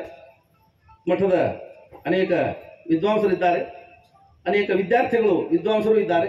ಎಲ್ಲ ವಿದ್ವಾಂಸರಿಗೂ ಆ ಶ್ರೀನಿವಾಸಾಚಾರ್ಯ ಕಟ್ಟಿಯವರ ಪರಿವಾರದ ಪರವಾಗಿ ವಿಶೇಷವಾಗಿ ಸ್ವಾಗತವನ್ನು ಕೋರ್ತಾ, ಅನೇಕ ಗಣ್ಯ ಗೃಹಸ್ಥರಿದ್ದಾರೆ. ವಿಶೇಷವಾಗಿ ಮಹಾಸ್ವಾಮಿಗಳವರ ಅತ್ಯಂತ ಪ್ರಿಯ ಶಿಷ್ಯರು, ದೊಡ್ಡ ಸ್ವಾಮಿಗಳವರಿಗೂ ಅತ್ಯಂತ ಪ್ರಿಯ ಶಿಷ್ಯರು, ಜಯಸತ್ಯ ಪ್ರಬೋಧನಿಧಿಯ ಪ್ರತಿಷ್ಠಾಪನೆಯ ಕಾರಣೀಕರ್ತ ಪುರುಷರಲ್ಲಿ ಒಬ್ಬರಾದ ನಯನ ಬ್ರಹ್ಮರಾದ ಪದ್ಮಶ್ರೀ ಪ್ರಶಸ್ತಿ ವಿಜೇತರಾದ ಡಾಕ್ಟರ್ ಎಂ ಜೋಶಿ ಅವರಿದ್ದಾರೆ. ಅವರಿಗೆ ಆ ಕಟ್ಟಿ ಕುಟುಂಬದವರ ಪರವಾಗಿ ಸ್ವಾಗತ. ಇನ್ನೊಬ್ಬ ವ್ಯಕ್ತಿ ಇಲ್ಲಿ ಎದುರಿಗೆ ಆಸೀನರಾಗಿದ್ದಾರೆ, ಶ್ರೀಯುತ ಗುಂಡಪ್ಪ ವಾಳ್ವೇಕರ್ ಅವರು. ಕಟ್ಟಿ ಆಚಾರ್ಯರು ಹುಬ್ಬಳ್ಳಿಗೆ ಬಂದಾಗಿನಿಂದ ಅವರಿಗೆ ಆಶ್ರಯ ಕೊಟ್ಟು ಪ್ರೋತ್ಸಾಹ ಮಾಡಿದರು. ಸುಮಾರು 89ನೇ ಇಸ್ವಿಯಿಂದ ಇಲ್ಲಿಯವರೆಗೆ ಅವರಿಗೆ ಅನೇಕ ರೀತಿಯ ಪ್ರೋತ್ಸಾಹವನ್ನು ಕೊಟ್ಟು ಆಶ್ರಯ ಕೊಟ್ಟು ಅನುಕೂಲ ಮಾಡಿಕೊಟ್ಟವರು. ಅವರ ಆಶ್ರಯದಿಂದ ಅವರು ಇಲ್ಲಿಯ ತನಕ ಬರಲಿಕ್ಕೆ ಸಾಧ್ಯ ಆಯಿತು. ಅವರಂತೆ ಅನೇಕ ಜನರಿಗೆ ಆಶ್ರಯ ಕೊಟ್ಟವರು. ಅವರ ಆಶ್ರಯದಲ್ಲಿದ್ದು ಅನೇಕರು ಮುಂದೆ ಬಂದಾರೆ. ಅಲ್ಪಕಾಲ ಅವರ ಆಶ್ರಯದಲ್ಲಿದ್ದವರು ನಾನು ಒಬ್ಬ. ಹೀಗೆ ಅನೇಕ ಜನರಿಗೆ ಆಶ್ರಯ ಕೊಟ್ಟು ಕಟ್ಟಿ ಆಚಾರ್ಯರಿಗೂ ಅವರಿಗೂ ಸುಮಾರು 35 ವರ್ಷಗಳಿಂದ ಅವರಿಗೆ ಆಶ್ರಯ ಕೊಟ್ಟು ಅವರಿಗೆ ಹುಬ್ಬಳ್ಳಿಯಲ್ಲಿ ನೆಲದಲ್ಲಕ್ಕೆ ಅವಕಾಶ ಮಾಡಿಕೊಟ್ಟ ಗುಂಡಪ್ಪ ವಾಳ್ವೇಕರ್ ಅವರಿಗೂ ಆ ಕಟ್ಟಿ ಪರಿವಾರದ ಪರವಾಗಿ ವಿಶೇಷವಾಗಿ ಸ್ವಾಗತವನ್ನು ಕೋರ್ತಾ, ಎಲ್ಲ ಗಣ್ಯ ಗೃಹಸ್ಥರಿಗೂ, ನಾಗರಿಕರಿಗೂ, ಸ್ತ್ರೀಯರಿಗೂ, ಎಲ್ಲ ಇಲ್ಲಿ ನೆರೆದ ಸಮಸ್ತರಿಗೂ ಕಟ್ಟಿ ಪರಿವಾರದ ಪರವಾಗಿ ಸ್ವಾಗತವನ್ನು ಕೋರ್ತಾ ಈ ನನ್ನ ಸ್ವಾಗತ ಭಾಷಣ ನಾಲ್ಕು ಮಾತುಗಳನ್ನು ಗುರುಗಳ ಪಾದಾರವಿಂದಗಳ ಸಮರ್ಪಣೆ ಮಾಡ್ತಾ ಇದ್ದೇನೆ. ಹರಯೇ ನಮಃ. ಮಹಾಸ್ವಾಮಿಗಳ ಒಂದು ವಿಶೇಷವಾಗಿರುವಂತಹ ರಾಮದೇವರ ಪೂಜೆಯನ್ನು ಮಾಡುವಂತಹ ಅವರ ದಿವ್ಯ ಆದರ್ಶವನ್ನು ಪಂಡಿತ ಶ್ರೀಕರಾಚಾರ್ಯರು ಇಷ್ಟೊತ್ತಿನವರೆಗೆ ನಮಗೆ ತಿಳಿಸಿ ದೊಡ್ಡದಾಗಿರುವಂತಹ ಒಂದು ಉಪಕಾರವನ್ನು ಅವರು ನಮಗೆ ಮಾಡಿದ್ದಾರೆ. ಹಾಗಾಗಿ ಅವರಿಗೆ ನಮಸ್ಕಾರ ಪೂರ್ವಕವಾದಂತಹ ಕೃತಜ್ಞತೆಗಳನ್ನು ನಮ್ಮ ಕಟ್ಟಿಯಾಚಾರ್ಯರ ಪರವಾಗಿ ಎಲ್ಲ ಭಕ್ತರ ಪರವಾಗಿ ನಾನು ಸಮರ್ಪಣೆಯನ್ನು ಮಾಡ್ತಾ ಮಹಾಸ್ವಾಮಿಗಳ ಹತ್ರ ಫಲಮಂತ್ರಾಕ್ಷತೆಯನ್ನು ಸ್ವೀಕಾರ ಮಾಡಬೇಕು ಅಂತ ಪ್ರಾರ್ಥನೆ.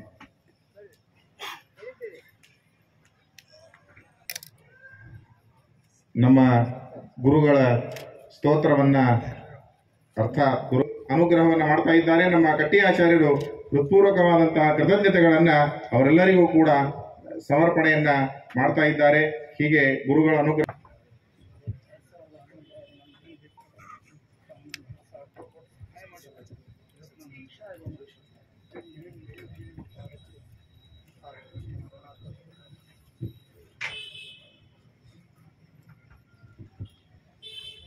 ನಿಜವಾಗಿರುವಂತಹ ಮಾತು. ಯಾಕೆಂದ್ರೆ ಆ ರಾಜಸೂಯ ಯಾಗದಲ್ಲಿ ಕೃಷ್ಣನಿಗೆ ಅಗ್ರಪೂಜೆ ಆಯಿತು. ಅಗ್ರಪೂಜೆ ಆದದ್ದಕ್ಕೆ ನಿತ್ಯ ನಿರಂತರದಲ್ಲಿ ಅನ್ನದಾನ ನಡೀತಾ ಇದೆ. ಹಗಲು ರಾತ್ರಿ 300-400 ಜನರಿಗೆ ನಿತ್ಯದಲ್ಲಿ ಅವರು ಊಟದ ವ್ಯವಸ್ಥೆಯನ್ನು ಮಾಡಿದ್ದಾರೆ ನಮ್ಮ ಕಟ್ಟಿಯಾಚಾರ್ಯರು. ಅವರ ಬಗ್ಗೆ ನಾನು ಹೇಳ್ತಾ ಹೋದರೆ ನಿಮಗೆಲ್ಲ ಅದರ ಆದರ್ಶ. ಇನ್ನ ಎಲ್ಲಾ ಸುಧಾಮಂಗಳಗಳಲ್ಲಿ ನಮ್ಮ ಕಟ್ಟಿಯಾಚಾರ್ಯರು, ನಮ್ಮ ಹುಬ್ಬಳ್ಳಿ ಹೆಸರು ಬಂದೇ ಬರ್ತದೆ ಅನ್ನೋದಕ್ಕೆ ಅವರು ಕಾರಣರಾಗಿದ್ದಾರೆ. ಹಾಗಾಗಿ ಎಲ್ಲರೂ ಕೂಡ ಅವರಿಗೆ ಅಭಿನಂದಿಸೋಣ ಅಂತ ಹೇಳ್ತಾ, ಗುರು ಮಹಾರಾಜ ಕಿ ಪೂಜೆಯಲ್ಲಿರುವಂತಹ ಆಸಕ್ತಿ ಯಾವುದೂ ಕೂಡ ಚಾಚು ತಪ್ಪಲಿಕ್ಕೆ ಕೊಡೋದಿಲ್ಲ. ಅವರು ಒಂದು ಚೂರು ವ್ಯತ್ಯಾಸ ಆಗಬಾರದು. ಪೂಜೆಯಲ್ಲಿ ಯಾವುದೂ ವ್ಯತ್ಯಾಸ ಆಗತಕ್ಕದ್ದಲ್ಲ, ಮಂತ್ರಗಳಲ್ಲಿ ವ್ಯತ್ಯಾಸ ಆಗತಕ್ಕದ್ದಲ್ಲ. ಹಾಗೆ ಪೂರ್ತಿಯಾದ ಜವಾಬ್ದಾರಿಯನ್ನು ತೆಗೆದುಕೊಂಡು ನಮ್ಮ ಪಂಡಿತ ಸತ್ಯಸಂಧಾಚಾರ್ಯರು ಆ ಒಂದು ಚತುರ್ವೇದಗಳ ಯಜ್ಞವನ್ನು ಮಾಡುವುದಕ್ಕೆ ಅವರು ಕಾರಣರಾಗಿದ್ದಾರೆ. ಅಷ್ಟು ದೇವತೆಗಳ ಆವಾಹನವನ್ನು ಮಾಡಿ ಅಲ್ಲಿ ಪೂಜೆಯನ್ನು ಮಾಡಿದ್ದಕ್ಕೇನೆ ನಮ್ಮ ಸ್ವಾಮಿಗಳು ಇವತ್ತು ಇಲ್ಲಿ ಬಂದದ್ದು. ಹಾಗಾಗಿ ಆ ಒಂದು ವಿಶೇಷವಾದಂತಹ ಸೇವೆಯನ್ನು ಮಾಡಿದಂತಹ ಪಂಡಿತ ಸತ್ಯಸಂಧಾಚಾರ್ಯರಿಗೆ ಮಹಾಸ್ವಾಮಿಗಳ ಅನುಗ್ರಹವನ್ನು ಮಾಡ್ತಾ ಇದ್ದಾರೆ.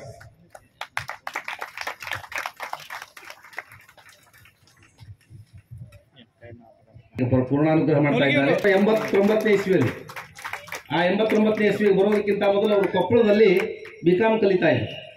ಆ ಕಲಿಯೋ ಕಾಲಕ್ಕೇನೆ ಪೂಜ್ಯ ಹಿರಿಯ ವಿದ್ವಾಂಸರಾದ ಮಹಾವಿದ್ವಾಂಸರು ವಾಸುದೇವಾಚಾರ್ಯ ಸಂಗನಾಳವ್ರ ಹತ್ರ ವಿಶೇಷವಾಗಿ ಜ್ಯೋತಿಷ ಅಧ್ಯಯನ ಮಾಡಿದರು.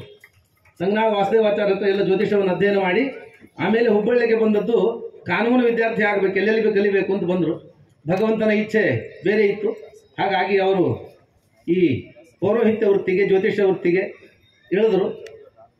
ತೊರವಿಗಲ್ಲಿ ರಾಘವೇಂದ್ರ ಮಠದ ಸ್ವಾಮಿ ಯಾವುದೇ ಕ್ಷೇತ್ರದಿಂದ ಬಂದರೂ ಕೂಡ ಅದು ಗುರುಮುಖೇನ ಬಂದಾಗ ಮಾತ್ರ ಅದು ಫಲಪ್ರದ. ಹಾಗೆ ಎಲ್ಲ ಕ್ಷೇತ್ರಗಳಿಂದ ಬಂದಂತಹ ಪ್ರಸಾದವನ್ನು ನಮ್ಮ ಸ್ವಾಮಿಗಳು ಅವರಿಗೆ ಅನುಗ್ರಹ ಪೂರ್ವಕವಾಗಿ ಕೊಡ್ತಾ ಇದ್ದಾರೆ. ಅಯೋಧ್ಯದಿಂದ ಸಾಕ್ಷಾತ್ ಶ್ರೀರಾಮಚಂದ್ರ ದೇವರ ಪ್ರಸಾದ ನಮ್ಮ ಕಟ್ಟಿಯಾಚಾರ್ಯರಿಗೆ ಬಂದಿದೆ.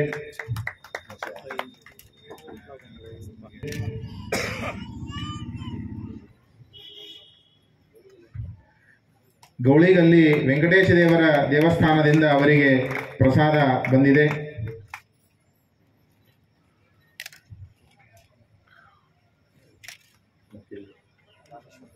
ರಾಮೇಶ್ವರದಿಂದ ಪ್ರಸಾದ ಬಂದಿದೆ.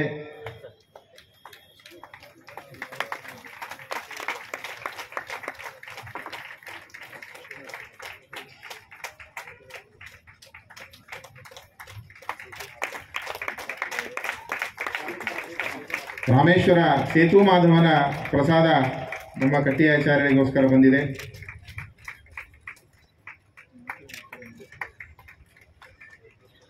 ಎಲ್ಲ ಕ್ಷೇತ್ರದಿಂದ ಬಂದಂತಹ ಒಂದು ಪ್ರಸಾದಗಳನ್ನು ಸ್ವಾಮಿಗಳು ಅವರಿಗೆ ಅನುಗ್ರಹವನ್ನು ಮಾಡಿ ಹೀಗೆ ನಿರಂತರವಾಗಿ ಅವರಿಂದ ಧಾರ್ಮಿಕ ಕಾರ್ಯಕ್ರಮಗಳು ಅದು ನಡಿಬೇಕು, ಎಲ್ಲ ಸಜ್ಜನರಿಗೂ ಕೂಡ ಅವರಿಂದ ಹಿತವಾಗಬೇಕು ಅಂತ ಅನುಗ್ರಹವನ್ನು ಮಾಡಿದ್ದಾರೆ. ಪಂಡಿತ ಶ್ರೀನಿಧಿ ಆಚಾರ್ಯರೆಲ್ಲಾದರೂ ಬಂದಿದ್ದರೆ ಬರಬೇಕು. ಪಂಡಿತ ಶ್ರೀನಿಧಿ ಆಚಾರ್ಯರು 3 ಮನೆ ಅಂತ ಸುಬ್ಬಣ್ಣಾಚಾರ್ಯ ಕಟ್ಟಿ ಇವರು ಒಂದು ವಿಶೇಷವಾಗಿ ಈ ಒಂದು ಅದಕ್ಕೆ ನಾವು ನೋಡಿದ್ದು ಈ 4 ಜನ ಅಣ್ಣ ತಮ್ಮಂದಿರು ಏನು ವ್ಯತ್ಯಾಸ ಇಲ್ಲ ಯಾರಲ್ಲಿಯೂ. ನಮಗೆ ಅಣ್ಣ ತಮ್ಮಂದಿರು ಒಟ್ಟಿಗೆ ಇರೋದು ನೋಡೋದು ಬಹಳ ಕಷ್ಟ ಇವತ್ತಿನ ಕಾಲಕ್ಕೆ.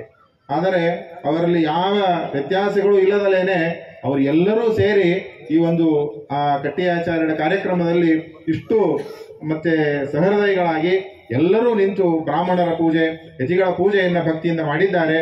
ಪ್ರತಿಯೊಬ್ಬ ಬ್ರಾಹ್ಮಣರಿಗೂ ಕೂಡ ಒಬ್ಬೊಬ್ಬರಾಗಿ ಪಾಳಿ ಪ್ರಕಾರ ಸನ್ಮಾನವನ್ನು ಮಾಡುವ ಕಾರ್ಯಕ್ರಮ ಅವರದು ನಿತ್ಯದಲ್ಲಿ ಆ ಕೆಲಸ. ಹಾಗೆ ಅವರು 3 ಜನ ಅರ್ಥಾತ್ ಕಟ್ಟಿಯಾಚಾರ್ಯ ಹಿಡ್ಕೊಂಡು 4 ಜನ ಆ ಸೇವೆಯನ್ನು ಮಾಡಿದ್ದಾರೆ. ಅದರಲ್ಲಿ ನಮ್ಮ ರಾಮಣ್ಣ ನೀವೆಲ್ಲ ನೋಡಿರಿ ಎಷ್ಟು ಆಕ್ಟಿವ್ ಇದ್ದಾನಂದ್ರೆ, ನಾವು ಚಾತುರ್ಮಾಸ್ಯದಲ್ಲಿ ಹೇಗೆ ನೋಡಿದ್ವಿ ಹಾಗೆ ಇವತ್ತು ನೋಡ್ತಾ ಇದ್ದೇವೆ. ಅಷ್ಟು ಜನ ಪಂಡಿತರ ಭೋಜನ, ಅಷ್ಟು ವ್ಯವಸ್ಥೆ, ಚಾಚೂ ತಪ್ಪದೇನೆ ಎಲ್ಲ ರೀತಿಯಾದ ಅವರು ನನಗನ್ನಿಸ್ತದೆ ಮಲ್ಕೊಂಡೇ ಇಲ್ಲ ಅಂತ ಅನಿಸ್ತದೆ. 10 ದಿನ ಮೊದಲೂ ಮಲ್ಕೊಂಡಿಲ್ಲ, ಈಗೂ ಮಲ್ಕೊಂಡಿಲ್ಲ. ಹೀಗೆ ಅವರು ರಾಮಣ್ಣ ಕಟ್ಟಿ ಅವರು ಬರಬೇಕು. ಅವರ ಮಗ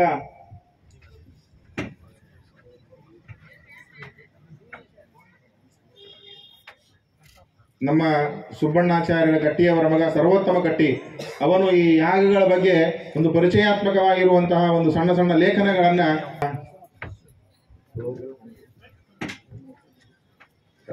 ರಾಘವೇಂದ್ರಾಚಾರ್ಯ ಕಟ್ಟಿಯವರು, ಸುಬ್ಬಣ್ಣಾಚಾರ್ಯ ಕಟ್ಟಿ, ಗುರುರಾಚಾರ್ಯ ಕಟ್ಟಿ, ಅದರ ಜೊತೆಗೆ ಈ ಎಲ್ಲ ಕಾರ್ಯಕ್ರಮಗಳಿಗೆ ಗುರುಸೇವೆಯನ್ನು ಸಮರ್ಪಣೆ ಮಾಡಿದಂತಹ ನಮ್ಮ ಕಟ್ಟಿಯಾಚಾರ್ಯರ ಶಿಷ್ಯರು ಅವರು ಬಂದು ರಾಮಣ್ಣನ ಮುಂದೆ ನಾವು ನೋಡಿದ್ದೇವೆ. ಇದನ್ನ ಕೇವಲ ಮುಖಸ್ತುತಿ ಅಂತ ನಾನು ಹೇಳ್ತಾ ಇಲ್ಲ, ಎಲ್ಲ ಸಿದ್ಧತೆಯನ್ನು ಅವರ ಶಿಷ್ಯರು ಮಾಡ್ತಾ ಇದ್ರು. ಹಾಗಾಗಿ ಅವರ ಶಿಷ್ಯರಿಗೂ ಕೂಡ ಗುರುಗಳು ಅನುಗ್ರಹ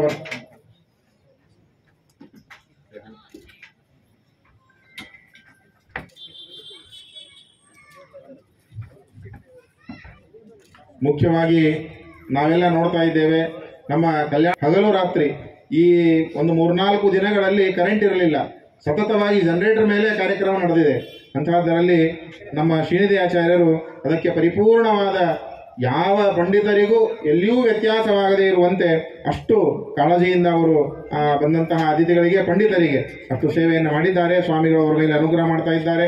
ನಮ್ಮ ವೆಂಕಟೇಶ್ ಜೋಶಿ ಅವರು ಬರಬೇಕಾದ ಪಂಡಿತರಿಗೆ ಕೆಲವು ಬ್ಯಾಗ್ಗಳನ್ನು ಕೊಡಿಸ್ತಾ ಇದ್ದಾರೆ.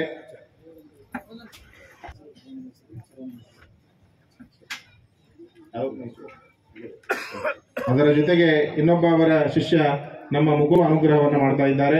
ನಮ್ಮ ಮುಕುಂದಾಚಾರ್ಯ ಹೈಗ್ರೀವ್.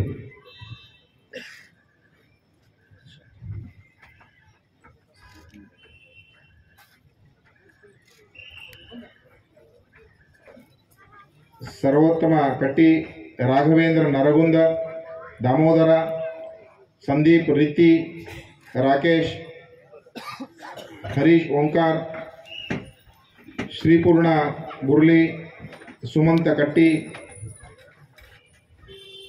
ಸತ್ಯನಾರಾಯಣ, ಪರಾಶರ, ಪವನ ಕುಲಕರ್ಣಿ, ರಘುರಾಜ್ ಇಬ್ರಾಹಿಂಪುರ್,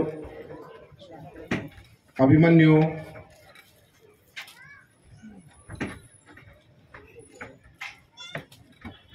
ಸೀತಾರಾಮ ವಿದ್ಯಾಪೀಠದ ವಿದ್ಯಾರ್ಥಿ ನಮ್ಮ ಚಿರಂಜೀವಿ ಕೃಷ್ಣ, ಚಿರಂಜೀವಿ ಮನೋಜ, ಚಿರಂಜೀವಿ ಮುಕುಂದ.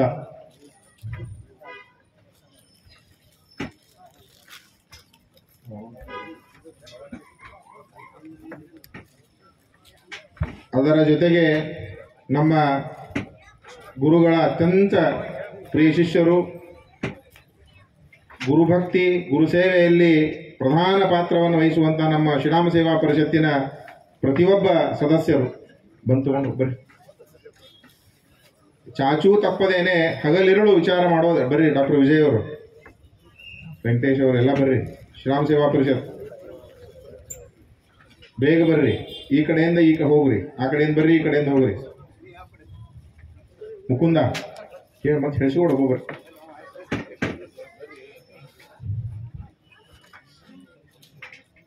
ಯುವಕರ ಜೊತೆಗೆ ಯುವಕರಂತೆ ಇರುವ ನಮ್ಮ ಉದಯ ತೊರ್ವಿ ಅವರು, ಎಲ್ಲದರಲ್ಲಿಯೂ ಕೂಡ ಅವರು ವಿಶೇಷವಾಗಿ ತಮ್ಮ ಸೇವೆಯನ್ನ ಸಮರ್ಪಣೆಯನ್ನು ಮಾಡಿದ್ದಾರೆ. ಅವರಿಗೆ ಸ್ವಾಮಿಗಳು ಅನುಗ್ರಹವನ್ನು ಮಾಡ್ತಾ ಇದ್ದಾರೆ.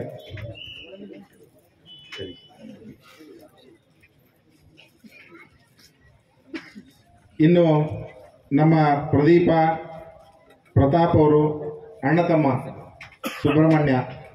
ಸುಬ್ರಹ್ಮಣ್ಯ ಮೊದಲನೇದವರು, ಪ್ರದೀಪ ಪ್ರತಾಪ. ನಾವು ನೋಡಿದ್ದು ನನಗನ್ನಿಸ್ತದೆ ಅವರು ಮಲ್ಕೊಂಡೇ ಇಲ್ಲ ಅಂತ ಅನ್ನಿಸ್ತದೆ.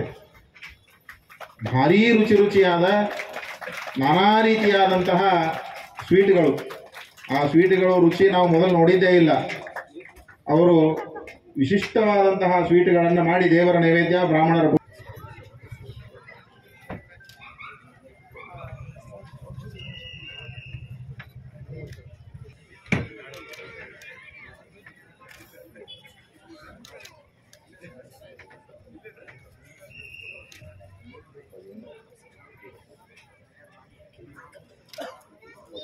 ರವೀಂದ್ರ ಸಾಲಗುಂದೆ ದಂಪತಿಗಳು, ನಿಖಿಲ್ ದಂಪತಿಗಳು.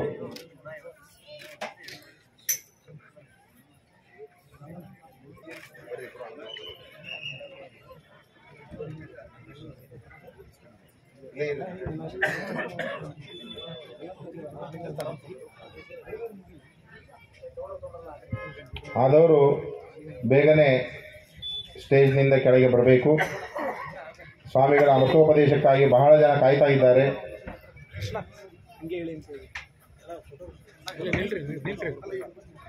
ನೀವು ಹೋಗ್ರಿ, ನೀವು ಹೋಗ್ರಿ, ಮನೆ ಮಂದಿ ಎಲ್ಲ ಹೋಗ್ಬಿಡಿ.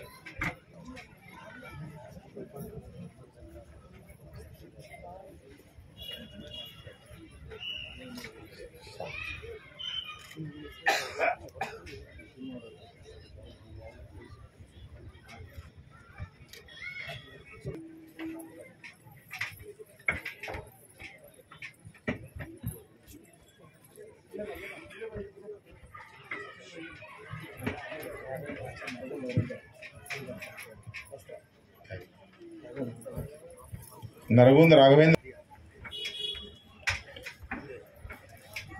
ನಮ್ಮ ಮನೋಜ್ ಅವರು, ಅವರ ಸುಪುತ್ರಿಯ ಇವತ್ತು ಮಹಾಭಾರತ ತಾತ್ಪರ್ಯ ನಿರ್ಣಯ ಪಾಠವನ್ನು ಪ್ರಾರಂಭವನ್ನು ಮಾಡಿದ್ದಾರೆ. ಒಂದು ಅಧ್ಯಾಯ ಅದು ಮುಗಿದಿದೆ. ಹಾಗಾಗಿ ಸ್ವಾಮಿಗಳು ತಮ್ಮ ಅಮೃತವಾಣಿಯಿಂದಲೇ ಆ 1ನೇ ಅಧ್ಯಾಯವನ್ನು ಮುಗಿಸಿ ಮುಗಿದು ಹೋಗಿದೆ. ಹಾಗಾಗಿ ಮತ್ತೆ ಈಗ ಅದನ್ನು ಜನಕ್ಕೆ ಒದಗಿಸಬೇಕು ಅಂತ ಮತ್ತೊಮ್ಮೆ ಮುದ್ರಣ ಮಾಡಿ ಹಂಚ್ತಾ ಇದ್ದಾರೆ. ಮತ್ತು ಶತಶಾಂತಿ ಪ್ರಯೋಗ ಅಂತ ಹೇಳಿ ಅದರಲ್ಲಿ 100 ಶಾಂತಿಗಳನ್ನು ಸಂಗ್ರಹ ಮಾಡಿ ಅದನ್ನು ಅನೇಕರಿಗೆ 500-600 ಜನಕ್ಕೆ ಜೆರಾಕ್ಸ್ ಮಾಡಿ ಹಂಚಿದ್ದಾರೆ. ಅದು ಶಾಶ್ವತವಾಗಿ ಉಳಿಲಿ, ಅನೇಕರಿಗೆ ದೊರಕಲಿ ಅಂತ ಅದನ್ನು ಮುದ್ರಣ ಮಾಡಿ ಆ ಬಿಡುಗಡೆ ಮಾಡಿಸ್ತಾ ಇದ್ದಾರೆ ಮಹಾಸ್ವಾಮಿಗಳ ಅಮೃತ ಹಸ್ತಗಳಿಂದ. ಆ 2 ಪುಸ್ತಕಗಳ ಬೆಲೆ 120 ರೂಪಾಯಿ ಇದೆ. ಇವತ್ತು ನಾಳೆ ಇದನ್ನು ಪಡ್ಕೊಂಡವರಿಗೆ ಇಲ್ಲೇ ಹೊರಗಡೆಗೆ ಮಹಾದ್ವಾರದ ಎದುರಿಗೆ ಆ ಪುಸ್ತಕಗಳ ಉಪಲಬ್ಧಿ ಇದೆ. ಅದನ್ನು ಒಂದು 100 ರೂಪಾಯಿಗೆ ಸಿಗುವಂತೆ ಮಾಡಿದ್ದಾರೆ. ಅವಶ್ಯಕತೆ ಇದ್ದವರು ಸಂಗ್ರಹ ಯೋಗ್ಯವಾದ ಪುಸ್ತಕ ಅದನ್ನು ಪಡ್ಕೋಬೇಕು ಅಂತ ಎಲ್ಲರಲ್ಲೂ ವಿನಂತಿ. ಈ ಪುಸ್ತಕದ ಬಿಡುಗಡೆ ಕಾರ್ಯಕ್ರಮ ಮುಗಿದ ಕೂಡಲೇ ಮಹಾಸ್ವಾಮಿಗಳಿಂದ ಅಮೃತೋಪದೇಶ ಕಾರ್ಯಕ್ರಮ ಇರ್ತದೆ. ನಂತರದಲ್ಲಿ ಇಲ್ಲಿ ಬಂದ ಎಲ್ಲರಿಗೂ ಉಪಹಾರದ ವ್ಯವಸ್ಥೆಯನ್ನು ಕಟ್ಟಿ ಆಚಾರ ಎಲ್ಲ ಕುಟುಂಬದವರು ಮಾಡಿದ್ದಾರೆ. ಎಲ್ಲರೂ ಅಮೃತೋಪದೇಶವನ್ನು ಕೇಳಿಕೊಂಡು ಲಘು ಉಪಹಾರವನ್ನು ಸ್ವೀಕಾರ ಮಾಡಿಕೊಂಡು ಹೋಗಬೇಕು ಅಂತ ಕಟ್ಟಿ ಆಚಾರ್ಯ ಮೂಲಕ ಪ್ರಾರ್ಥನೆ ಮಾಡ್ತಾ ಇದ್ದಾರೆ. ಇನ್ನು ಮುಂದೆ ಮಹಾಸ್ವಾಮಿಗಳಿಂದ ಅಮೃತೋಪದೇಶ ಕಾರ್ಯಕ್ರಮ ನಡೀತದೆ.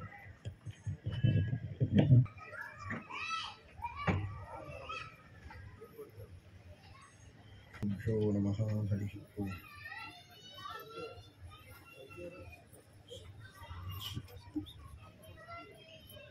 ಯತ್ಪದಂ ವೇದ ಸಂವೇದ್ಯಂ ಕಟಾಕ್ಷೇಣಾಪಿ ವೀಕ್ಷಿತುಂ ನ ಕ್ಷಮಂತೆ ವಿಮತಯಸ್ತಮುಪಾಸೇ ಶ್ರಿಯಃ ಪತಿಂ. ಮಯಿ ಸ್ಥಿತೋ ಮದಂಗೇಷು ಸ್ವತಂತ್ರೋ ವ್ಯಾಪ್ತವಾನ್ ಹರಿಃ ಸ ವಿಷ್ಣುಶ್ಚಾಸ್ವತಂತ್ರಂ ಮಾಂ ಸ್ವೇಚ್ಛಯಾ ವರ್ತಯತ್ಯಜಃ. ಸ್ವಾತ್ಮನಸ್ತಸ್ಯ ಪೂಜಾಸ್ಯುಃ ಮನೋವಾಕ್ಕಾಯವೃತ್ತಯಃ ಮಮೈತಾಃ ಇತಿ ಕರ್ತಾರಂ ಉದ್ದೇಶ್ಯಂಚ ಹರಿಂ ಸ್ಮರೇತ್. ಧರ್ಮವಿಜ್ಞಾನವೈರಾಗ್ಯಪರಮೈಶ್ವರ್ಯಶಾಲಿನಃ ಆನಂದತೀರ್ಥಭಗವತ್ಪಾದಾನ್ ವಂದೇ ನಿರಂತರಂ. ಆನಂದತೀರ್ಥೋಪದಿಷ್ಟೋ ನಿಧಿರ್ನಾರಾಯಣಃ ವಯಃ ಪ್ರದರ್ಶಿತೋ ಯೇನ ಸಮ್ಯಕ್ ಜಯತೀರ್ಥಂ ತಮಾಶ್ರಯೇ. ಸತ್ಯಾಭಿಜ್ಞಕರಾಬ್ಜೋತ್ಥಾನ್ ಪಂಚಾಶದ್ವರ್ಷಪೂಜಕಾನ್ ಸತ್ಯಪ್ರಮೋದತೀರ್ಥಾರ್ಯಾನ್ ನೌಮಿ ನ್ಯಾಯಸುಧಾರತಾನ್.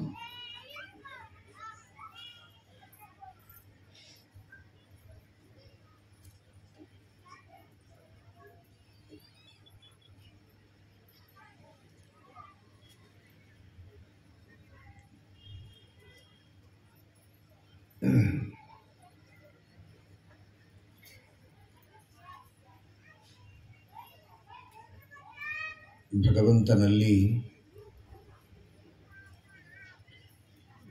ಏನನ್ನು ನಾವೆಲ್ಲ ಪ್ರಾರ್ಥನೆ ಮಾಡಬೇಕು, ಯಾವುದರಿಂದ ಜನ್ಮ ಸಫಲವಾಗ್ತದೆ, ಪರಿಪೂರ್ಣವಾಗ್ತದೆ,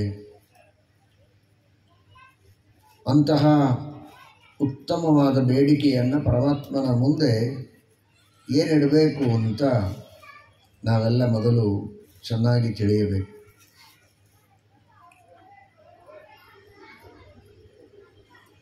ಸಮಸ್ತ ಇಷ್ಟಾರ್ಥಗಳನ್ನು ಕೊಡುವುದಕ್ಕೆ ಸಮರ್ಥನಾದ ಭಗವಂತನ ಎದುರಿನಲ್ಲಿ ನಾವಿರುತ್ತೇವೆ. ಧ್ರುವನಂತೆ ಪ್ರಹ್ಲಾದನಂತೆ ಪ್ರತ್ಯಕ್ಷವಾಗಿ ದೇವರನ್ನು ಕಂಡು ದೇವರ ಎದುರಿನಲ್ಲಿ ಬೇಡುವ ಶಕ್ತಿ ಯೋಗ್ಯತೆ ಇನ್ನೂ ಬಂದಿಲ್ಲ. ಭಗವಂತನ ದರ್ಶನ ಸಾಕ್ಷಾತ್ಕಾರ ನಮಗಾಗಿಲ್ಲ. ಆದರೆ ಶಾಸ್ತ್ರಗಳಿಂದ ಪರಮಾತ್ಮನ ಮಹಿಮೆಯನ್ನು ತಿಳಿದು ಆ ಭಗವಂತನ ವಿಶೇಷ ಸನ್ನಿಧಾನದಿಂದ ಕೂಡಿದ ಮಂದಿರಗಳಲ್ಲಿ ಭಗವಂತನ ಅಧಿಷ್ಠಾನವಾದ ಪ್ರತಿಮೆಗಳು, ಶಾಲಿಗ್ರಾಮಾದಿಗಳು, ಗ್ರಂಥಗಳು, ಜ್ಞಾನಿಗಳು, ತಂದೆ ತಾಯಿಗಳು, ವೇದಗಳನ್ನು ಶಾಸ್ತ್ರಗಳನ್ನು ಅಧ್ಯಯನ ಮಾಡಿದಂತಹ ವಿದ್ವಾಂಸರು ಇವರೆಲ್ಲ ಆ ಭಗವಂತನ ಅಧಿಷ್ಠಾನರು, ಪರಮಾತ್ಮನ ಸನ್ನಿಧಾನದಿಂದ ಕೂಡಿದವರು. ಅಂಥವರ ಎದುರಿನಲ್ಲಿ ಅವರ ಮೂಲಕ ಆ ಭಗವಂತನಲ್ಲಿ ಪ್ರಾರ್ಥನೆಯನ್ನು ಸಲ್ಲಿಸುವುದಕ್ಕೆ ಎಲ್ಲರಿಗೂ ಸಾಧ್ಯ ಇದೆ. ಆ ಸಂದರ್ಭದಲ್ಲಿ ಪರಮಾತ್ಮನಿಗೆ ನಾವೇನನ್ನು ಬೇಡಬೇಕು ಅಂತ, ಪರಮಾತ್ಮನಿಗೆ ಏನನ್ನು ಬೇಡಬೇಕು ಅಂದರೆ, ಯಾವುದಕ್ಕೋಸ್ಕರ ಜನ್ಮವನ್ನು ನೀಡಿದ್ದಿ ಅದನ್ನು ಕೊಟ್ಟು ಜನ್ಮ ಸಾರ್ಥಕವಾಗಬೇಕು ಅಂತಾದರೆ ಏನಿರಬೇಕು ಅಂತ ನಿನಗನಿಸ್ತದೋ ಅದನ್ನು ಕೊಟ್ಟು ನನ್ನ ಜನ್ಮವನ್ನು ಸಾರ್ಥಕ ಮಾಡುವಂತ. ಇದರಿಂದ ಜವಾಬ್ದಾರಿಯನ್ನು ದೇವರಿಗೆ ಕೊಟ್ಟಾಗಾಯಿತು. ಏನಾದರೆ ನನ್ನ ಜನ್ಮ ಸಾರ್ಥಕವಾದೀತು ಅಂತ ನಾನು ಆಲೋಚನೆ ಮಾಡಿ ಒಂದೊಂದಾಗಿ ಎಣಿಸಿ ಕೇಳುವುದರೊಳಗೆ ಎಷ್ಟೋ ಎಣಿಸಬಹುದು, ಎಷ್ಟನ್ನೋ ಮರೆತು ಬಿಡಬಹುದು. ಬೇಡಬೇಕಾದದ್ದನ್ನು ಬೇಡಬಹುದು, ಬೇಡಬಾರದ್ದನ್ನು ಕೆಲವೊಮ್ಮೆ ಬೇಡಿ ದಾರಿ ತಪ್ಪಬಹುದು. ಆದರೆ ದೇವರಿಗೆ ಆ ಜವಾಬ್ದಾರಿ ಒಪ್ಪಿಸಿದಾಗ ದಾರಿ ತಪ್ಪುವ ಪ್ರಶ್ನೆಯೇ ಇಲ್ಲ. ಭಗವಂತನಿಗೆ ಯಾವುದು ಪ್ರಿಯ, ಯಾವುದರಿಂದ ನನಗೆ ಹಿತ, ಅದನ್ನು ದೇವರೇ ನನಗೆ ಕೊಟ್ಟು ಅನುಗ್ರಹಿಸಲಿ ಅಂತ ನಾವು ಬೇಡಿದಾಗ ಬುದ್ಧಿವಂತರಾಗ್ತೇವೆ. ಸ್ವಾಮಿನ್ ದಾಸೋಸ್ಮಿತೆ ನಿತ್ಯಂ ಪ್ರಿಯಂ ಯತ್ತೆ ಕರೋಮ್ಯಹಂ ಅಪ್ರಿಯೇ ಭವತೋ ನಾಥ ಮಾಗಾನ್ಮೇ ಮನ ಆದಿಕಂ. ಭಗವಂತನಿಗೆ ನಾವು ಕೇಳಬೇಕಾದದ್ದು ಸ್ವಾಮಿನ್ ದಾಸೋಸ್ಮಿತೆ ನಿತ್ಯಂ, ನಿನ್ನ ದಾಸನ, ನೀನು ಸ್ವಾಮಿ, ನಾನು ನಿನ್ನ ದಾಸ. ಸ್ವಾಮಿಯಾದ ವ್ಯಕ್ತಿಗೆ ಏನು ಪ್ರಿಯ ಅದನ್ನು ದಾಸ ಮಾಡಬೇಕು, ಅದೇ ಅವನ ನಿಜವಾದ ದಾಸ್ಯ. ದಾಸ ತನ್ನ ದಾಸ್ಯದ ಬಗ್ಗೆ ಚೆನ್ನಾಗಿ ತಿಳಿದುಕೊಂಡಿರಬೇಕು. ದಾಸ ತಾನೇ ಸ್ವಾಮಿ ಅಂತ ಇರೋದಲ್ಲ, ತನ್ನ ಇಚ್ಛೆಗೆ ಬಂದಂತೆ ಸ್ವಾಮಿ ಇರಬೇಕು ಅಂತ ದಾಸ ಬಯಸಬಾರದು. ಅದು ನಿಜವಾದ ದಾಸ್ಯ ಅಲ್ಲ. ಸ್ವಾಮಿಯ ಇಚ್ಛೆಗೆ ತಕ್ಕಂತೆ ದಾಸನಿರಬೇಕು, ಅದು ನಿಜವಾದ ದಾಸ್ಯ. ಹಾಗಾಗಿ ನಾನು ದಾಸ, ನೀನು ಸ್ವಾಮಿ. ನೀನು ಸ್ವಾಮಿ ಎಂದ ಮೇಲೆ ನಿನಗೆ ಯಾವುದು ಪ್ರಿಯವೋ ಅದನ್ನು ಮಾಡುವುದೇ ನನ್ನ ಕರ್ತವ್ಯ, ಅದನ್ನೇ ನನ್ನಿಂದ ಮಾಡಿಸು, ಅಷ್ಟೇ, ಮುಗಿದೋಯ್ತು. ಏನು ಎಂತ ಅದೆಲ್ಲ ನಂತರ. ನಿನಗೆ ಯಾವುದು ಪ್ರಿಯವೋ ಅದನ್ನು ನನ್ನಿಂದ ಮಾಡಿಸು. ಇವತ್ತು ವೇದಗಳಲ್ಲಿ, ಶಾಸ್ತ್ರಗಳಲ್ಲಿ ಹೇಳಿದಂತೆ ನಾವು ವರ್ತನೆ ಮಾಡುವುದು ಧರ್ಮ. ಅದಕ್ಕೆ ವಿಪರೀತವಾಗಿ ವರ್ತನೆ ಮಾಡಿದರೆ ಅದು ಅಧರ್ಮ ಅಂತ ಇದೆ. ವೇದ ಪ್ರಣಹಿತೋ ಧರ್ಮ ಅಧರ್ಮಸ್ತದ್ ವಿಪರ್ಯಯ, ಇದು ಸತ್ಯ. ವೇದ ವಿಹಿತವಾದದ್ದು ಧರ್ಮ, ವೇದದಲ್ಲಿ ಯಾವುದು ನಿಷಿದ್ಧವಾಗಿದೆ ಅದು ಅಧರ್ಮ ಅನ್ನುವುದು ಸತ್ಯವಾದ ಮಾತೆ. ಆದರೂ ಕೂಡ ಇದರ ಮೂಲ ಏನು ಅನ್ನುವುದನ್ನು ತಿಳಿಯಬೇಕು. ಅದನ್ನು ಶ್ರೀಮದಾಚಾರ್ಯರು ತಿಳಿಸ್ತಾರೆ. ವೇದಗಳು ನಮಗೆ ತಿಳಿಸುವುದಕ್ಕಿರುವ ಮಾಧ್ಯಮ, ಆದರೆ ನಿಜವಾದ ಧರ್ಮ ಯಾವುದು ಭಗವಂತನಿಗೆ ಪ್ರಿಯ ಅದು ಧರ್ಮ, ಯಾವುದು ದೇವರಿಗೆ ಅಪ್ರಿಯ ಅದು ಅಧರ್ಮ. ಇದು ನಿಜವಾದ ಧರ್ಮ ಅಧರ್ಮಗಳ ಪರಿಭಾಷೆ. ಮತ್ತು ವೇದದಲ್ಲಿ ಹೇಳಿದ್ದು ಧರ್ಮ ಅಂತಾರಲ್ಲ, ಯಾವುದು ಭಗವಂತನಿಗೆ ಪ್ರಿಯ ಅದನ್ನು ವೇದ ನಮಗೆ ತಿಳಿಸ್ತದೆ. ಯಾವುದು ಭಗವಂತನಿಗೆ ಅಪ್ರಿಯ ಅದನ್ನು ನಮಗೆ ವೇದ ನಿಷೇಧ ಮಾಡುವ ಮೂಲಕ ತಿಳಿಸಿಕೊಡುತ್ತದೆ. ನ ಫಲಾಂಡುಂ ಭಕ್ಷೀತ, ಫಲಾಂಡು ಭಕ್ಷಣ ಮಾಡಬಾರದು ಅಂತ ಹೇಳಿದರೆ ಅದರಿಂದ ಫಲಾಂಡು ಭಕ್ಷಣ ಇದು ಭಗವಂತನಿಗೆ ಅಪ್ರಿಯ, ಮದ್ಯಪಾನ ಇದು ಭಗವಂತನಿಗೆ ಅಪ್ರಿಯ, ತಂದೆ ತಾಯಿಗಳ ದ್ರೋಹ ಇದು ಭಗವಂತನಿಗೆ ಅಪ್ರಿಯ, ಆದ್ದರಿಂದ ಅದು ಅಧರ್ಮ, ಅದನ್ನು ಮಾಡಬಾರದು ಅಂತ ವೇದ ಹೇಳುತ್ತೆ. ವೇದ ಹೇಳೋದು ಇದನ್ನು ಮಾಡಿ ಇದನ್ನು ಮಾಡಬೇಡಿ ಇಷ್ಟೇ ಹೇಳುತ್ತೆ.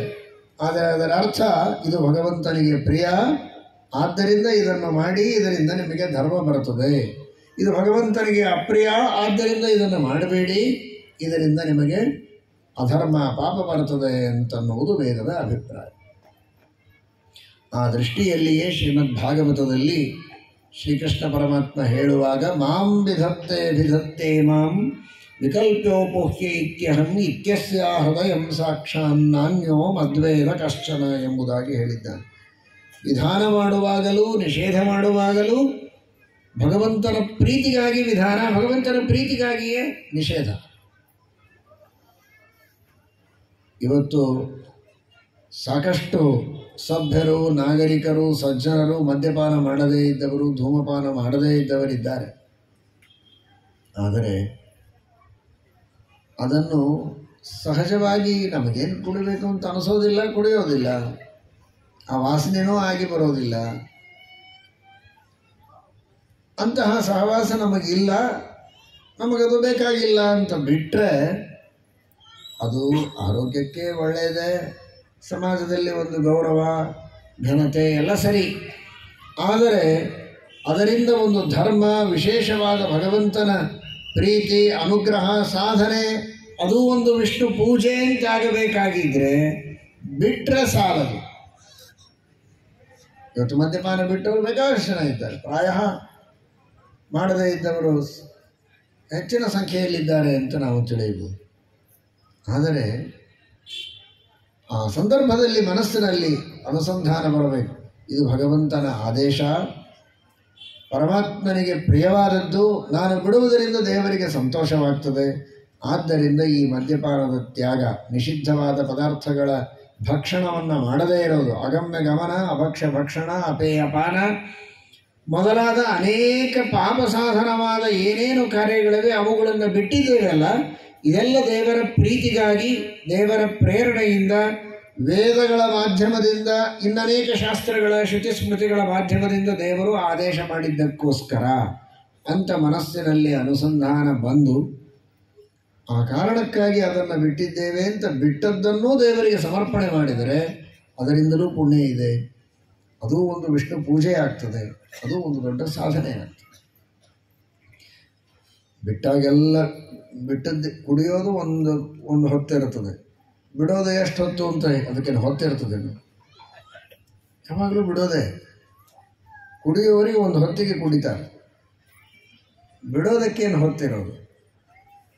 ನಾವು ಒಂದೊಂದು ಹೊತ್ತಿಗೆ ಬಿಟ್ಟಿರ್ತೀವಿ ಅಂತ ಯಾರು ಹೇಳಿದರೆ ಅದಕ್ಕೆ ಬಿಡೋದು ಅಂತಾರೆ ಅನ್ನೋದು. ಹಾಗಾದರೆ ಯಾವಾಗಲೂ ಬಿಟ್ಟಿರೋದೆ. ಯಾವಾಗಲೂ ಬಿಟ್ಟಿರೋದು ಅಂದರೆ ಹೇಗೆ ಸಮರ್ಪಣೆ ಮಾಡೋದು? ಯಾವಾಗಲೂ ಸಮರ್ಪಣೆ ಮಾಡಲಿಕ್ಕೆ ಆಗ್ತದಾ? ಆಗೋದಿಲ್ಲವಲ್ಲ, ಸತ್ಯ. ಅದನ್ನು ಮಾಡುವಂತಹ ಮಹನೀಯರಿದ್ದಾರೆ, ಮಹಾನುಭಾವರು, ದೊಡ್ಡ ದೊಡ್ಡ ಜ್ಞಾನಿಗಳು, ಋಷಿಗಳು, ದೇವತೆಗಳು, ನಿರಂತರ ಭಗವಂತನಿಗೆ ಎಲ್ಲವನ್ನೂ ಸಮರ್ಪಣೆ ಮಾಡುವಂಥವರು. ವಾಯುದೇವರಂತೂ ತಸ್ಮಿನ್ ನಪೋ ಮಾತರಿಶ್ವಾದಧಾತಿ, ಅದೆಲ್ಲ ನಮ್ಮ ಯೋಗ್ಯತೆ ಅಲ್ಲ. ಆದರೆ ವಾಯುದೇವರು ಹೀಗೆ ಸಮರ್ಪಣೆ ಮಾಡ್ತಾರೆ ಅಂತ ತಿಳಿದ್ರೆ ಸಾಕು. ದಿನಕ್ಕೆ ಒಂದು ಸಲನೋ ವಾರಕ್ಕೊಂದು ಸಲನೋ, ಈ ಒಂದು ವಾರ ನಾನು ಯಾವುದೇ ನಿಷಿದ್ಧವಾದದ್ದನ್ನು ಭಕ್ಷಣೆ ಮಾಡಲಿಲ್ಲ, ಅಗಮ್ಯ ಗಮನ, ಭಕ್ಷಣ, ಅಪೇಯಪಾನಾದಿಗಳನ್ನು ಮಾಡಿಲ್ಲ, ಇದೆಲ್ಲ ನಿನ್ನ ಪ್ರೀತಿಗಾಗಿ. ಈ ಒಂದು ವಾರದಲ್ಲಿ ಏನೇನು, ಒಂದು ವಾರ ಅಂತ ಸುಮ್ಮನೆ ಹೇಳಿದ್ದೀರಾ, ಒಂದು ವಾರ ಅಂತ ಇಟ್ಕೊಂಡ್ಬಿಡಬೇಡಿ. ನಿತ್ಯ ಮಾಡಿದರೆ ಬಹಳ ಒಳ್ಳೆಯದು. ನಿತ್ಯವೂ ಈ ಸಮರ್ಪಣೆಯನ್ನು ಮಾಡಬೇಕು. ಏನೇನು ಪ್ರಾತರಾರಭ್ಯ ರಾತ್ರಿ ಪರ್ಯಂತ ವಿಹಿತ ಕರ್ಮಗಳನ್ನು ಮಾಡಿದ್ದೇವೆ, ನಿಷಿದ್ಧ ಕರ್ಮಗಳನ್ನು ಬಿಟ್ಟಿದ್ದೇವೆ, ಇದೆಲ್ಲ ನಿನ್ನ ಪ್ರೀತಿಗಾಗಿ ಅಂತ ಹೀಗೆ ಭಗವಂತನಿಗೆ ಅರ್ಪಣೆಯನ್ನು ಮಾಡುತ್ತಾ ನಾವು ಧರ್ಮವನ್ನು ಮಾಡಬೇಕು. ಅದು ನಿಜವಾದಂತಹ ಧರ್ಮ, ಪರಮಾತ್ಮನಿಗೆ ಪ್ರಿಯವಾದದ್ದು, ಅಪ್ರಿಯವಾದದ್ದೇ ಅಧರ್ಮ. ಈ ದೃಷ್ಟಿಯಲ್ಲಿ ದೇವರಿಗೆ ಧರ್ಮವನ್ನು ಮಾಡಿಸು, ಅಧರ್ಮವನ್ನು ಮಾಡಿಸಬೇಡ ಅನ್ನುವುದು ಪ್ರಾರ್ಥನೆ. ಶೇಷದೇವರು ತಪಶ್ಚರ್ಯವನ್ನು ಮಾಡಿ ಬ್ರಹ್ಮದೇವರನ್ನು ಕುರಿತು ಕೇಳುತ್ತಾರೆ ಮಹಾಭಾರತದ ಆದಿಪರ್ವದಲ್ಲಿ. ಧರ್ಮೇ ಮೇ ರಮತಾಂ ಬುದ್ಧಿ ಶಮೇ ತಪಸಿ ಚೇಶ್ವರ. ನಿನಗೇನು ಬೇಕು ಅಂದರೆ ನಿರಂತರವಾಗಿ ಧರ್ಮದಲ್ಲಿ ನನ್ನ ಮನಸ್ಸು ಆಸಕ್ತವಾಗಿರಲಿ ಅಂತ. ಆ ಧರ್ಮದಲ್ಲಿ ಆಸಕ್ತವಾಗಿರಲಿ ಎನ್ನುವುದನ್ನೇ ಮತ್ತೊಂದು ಭಾಷೆಯಲ್ಲಿ ಕೇಳೋದಾದರೆ, ಸ್ವಾಮಿನ್ ದಾಸೋಸ್ಮಿತೆ ನಿತ್ಯಂ ಪ್ರಿಯಂ ಯತ್ನೇ ಕರೋಮ್ಯಹಂ. ನಿನಗೆ ಯಾವುದು ಪ್ರಿಯ ಅದೇ ಧರ್ಮ, ಆ ಧರ್ಮವನ್ನೇ ಆಚರಣೆ ಮಾಡುವಂತೆ ನನಗೆ ಅನುಗ್ರಹ ಮಾಡು. ಅಪ್ರಿಯೇ ಭವತೋ ನಾಥ ಮಾಗಾನ್ಮೇ ಮನ ಆದಿಕಂ. ನಿನಗೆ ಅಪ್ರಿಯವಾದದ್ದೇ ಅಧರ್ಮ, ಅಧರ್ಮದಲ್ಲಿ ನನ್ನ ಮನಸ್ಸು ಹೋಗದಿರುವಂತೆ ಅನುಗ್ರಹ ಮಾಡುವಂಥ ದೇವರಿಗೆ ಕೇಳಿದರೆ ಅದರೊಳಗೆ ಎಲ್ಲವೂ ಸೇರಿತು. ಜಿತಂತೆ ಸ್ತೋತ್ರದಲ್ಲಿ ಬ್ರಹ್ಮದೇವರು ಪ್ರಾರ್ಥನೆ ಮಾಡಿದ್ದಾರೆ ಎಲ್ಲ ಜೀವರ ಪರವಾಗಿ. ಕ್ವಾಹಮತ್ಯಂತ ದುರ್ಬುದ್ಧಿ ಕೊನುಚಾತ್ಮಹಿತೇ ಕ್ಷಣಂ ಯದ್ಹಿತಂ ಮಮ ದೇವೇಶ ತದಾಜ್ಞಾಪಯ ಮಾಧವ. ಎಲ್ಲ ಸಾಮಾನ್ಯ ಮಾನವರೆಲ್ಲ ಹೇಗಿರ್ತಾರೆ ಅಂದರೆ ಅತ್ಯಂತ ದುರ್ಬುದ್ಧಿಯೇ ಜಾಸ್ತಿ. ಅಲ್ಪ ಸ್ವಲ್ಪ ದುರ್ಬುದ್ಧಿ ಅಲ್ಲ, ದುರ್ಬುದ್ಧಿಯೊಳಗೆ ಒಳ್ಳೆ ಪಾಂಡಿತ್ಯ ಇದೆ. ಅತ್ಯಂತ ದುರ್ಬುದ್ಧಿಗಳು. ಹೀಗಾಗಿ ತಪ್ಪು ಆಲೋಚನೆಗಳನ್ನು ಮಾಡುವುದರೊಳಗೆ ಮಾನವನ ಮನಸ್ಸು ಹೋಗ್ತಾ ಇರುತ್ತದೆ. ಹೀಗಾಗಿ ತನಗೆ ಯಾವುದು ಹಿತ ಯಾವುದು ಅಹಿತ ಅನ್ನುವುದು ಗೊತ್ತಾಗೋದಿಲ್ಲ. ಯಾವುದು ಹಿತ ಅದನ್ನು ನೀನು ತಿಳಿಸಿಕೊಡು.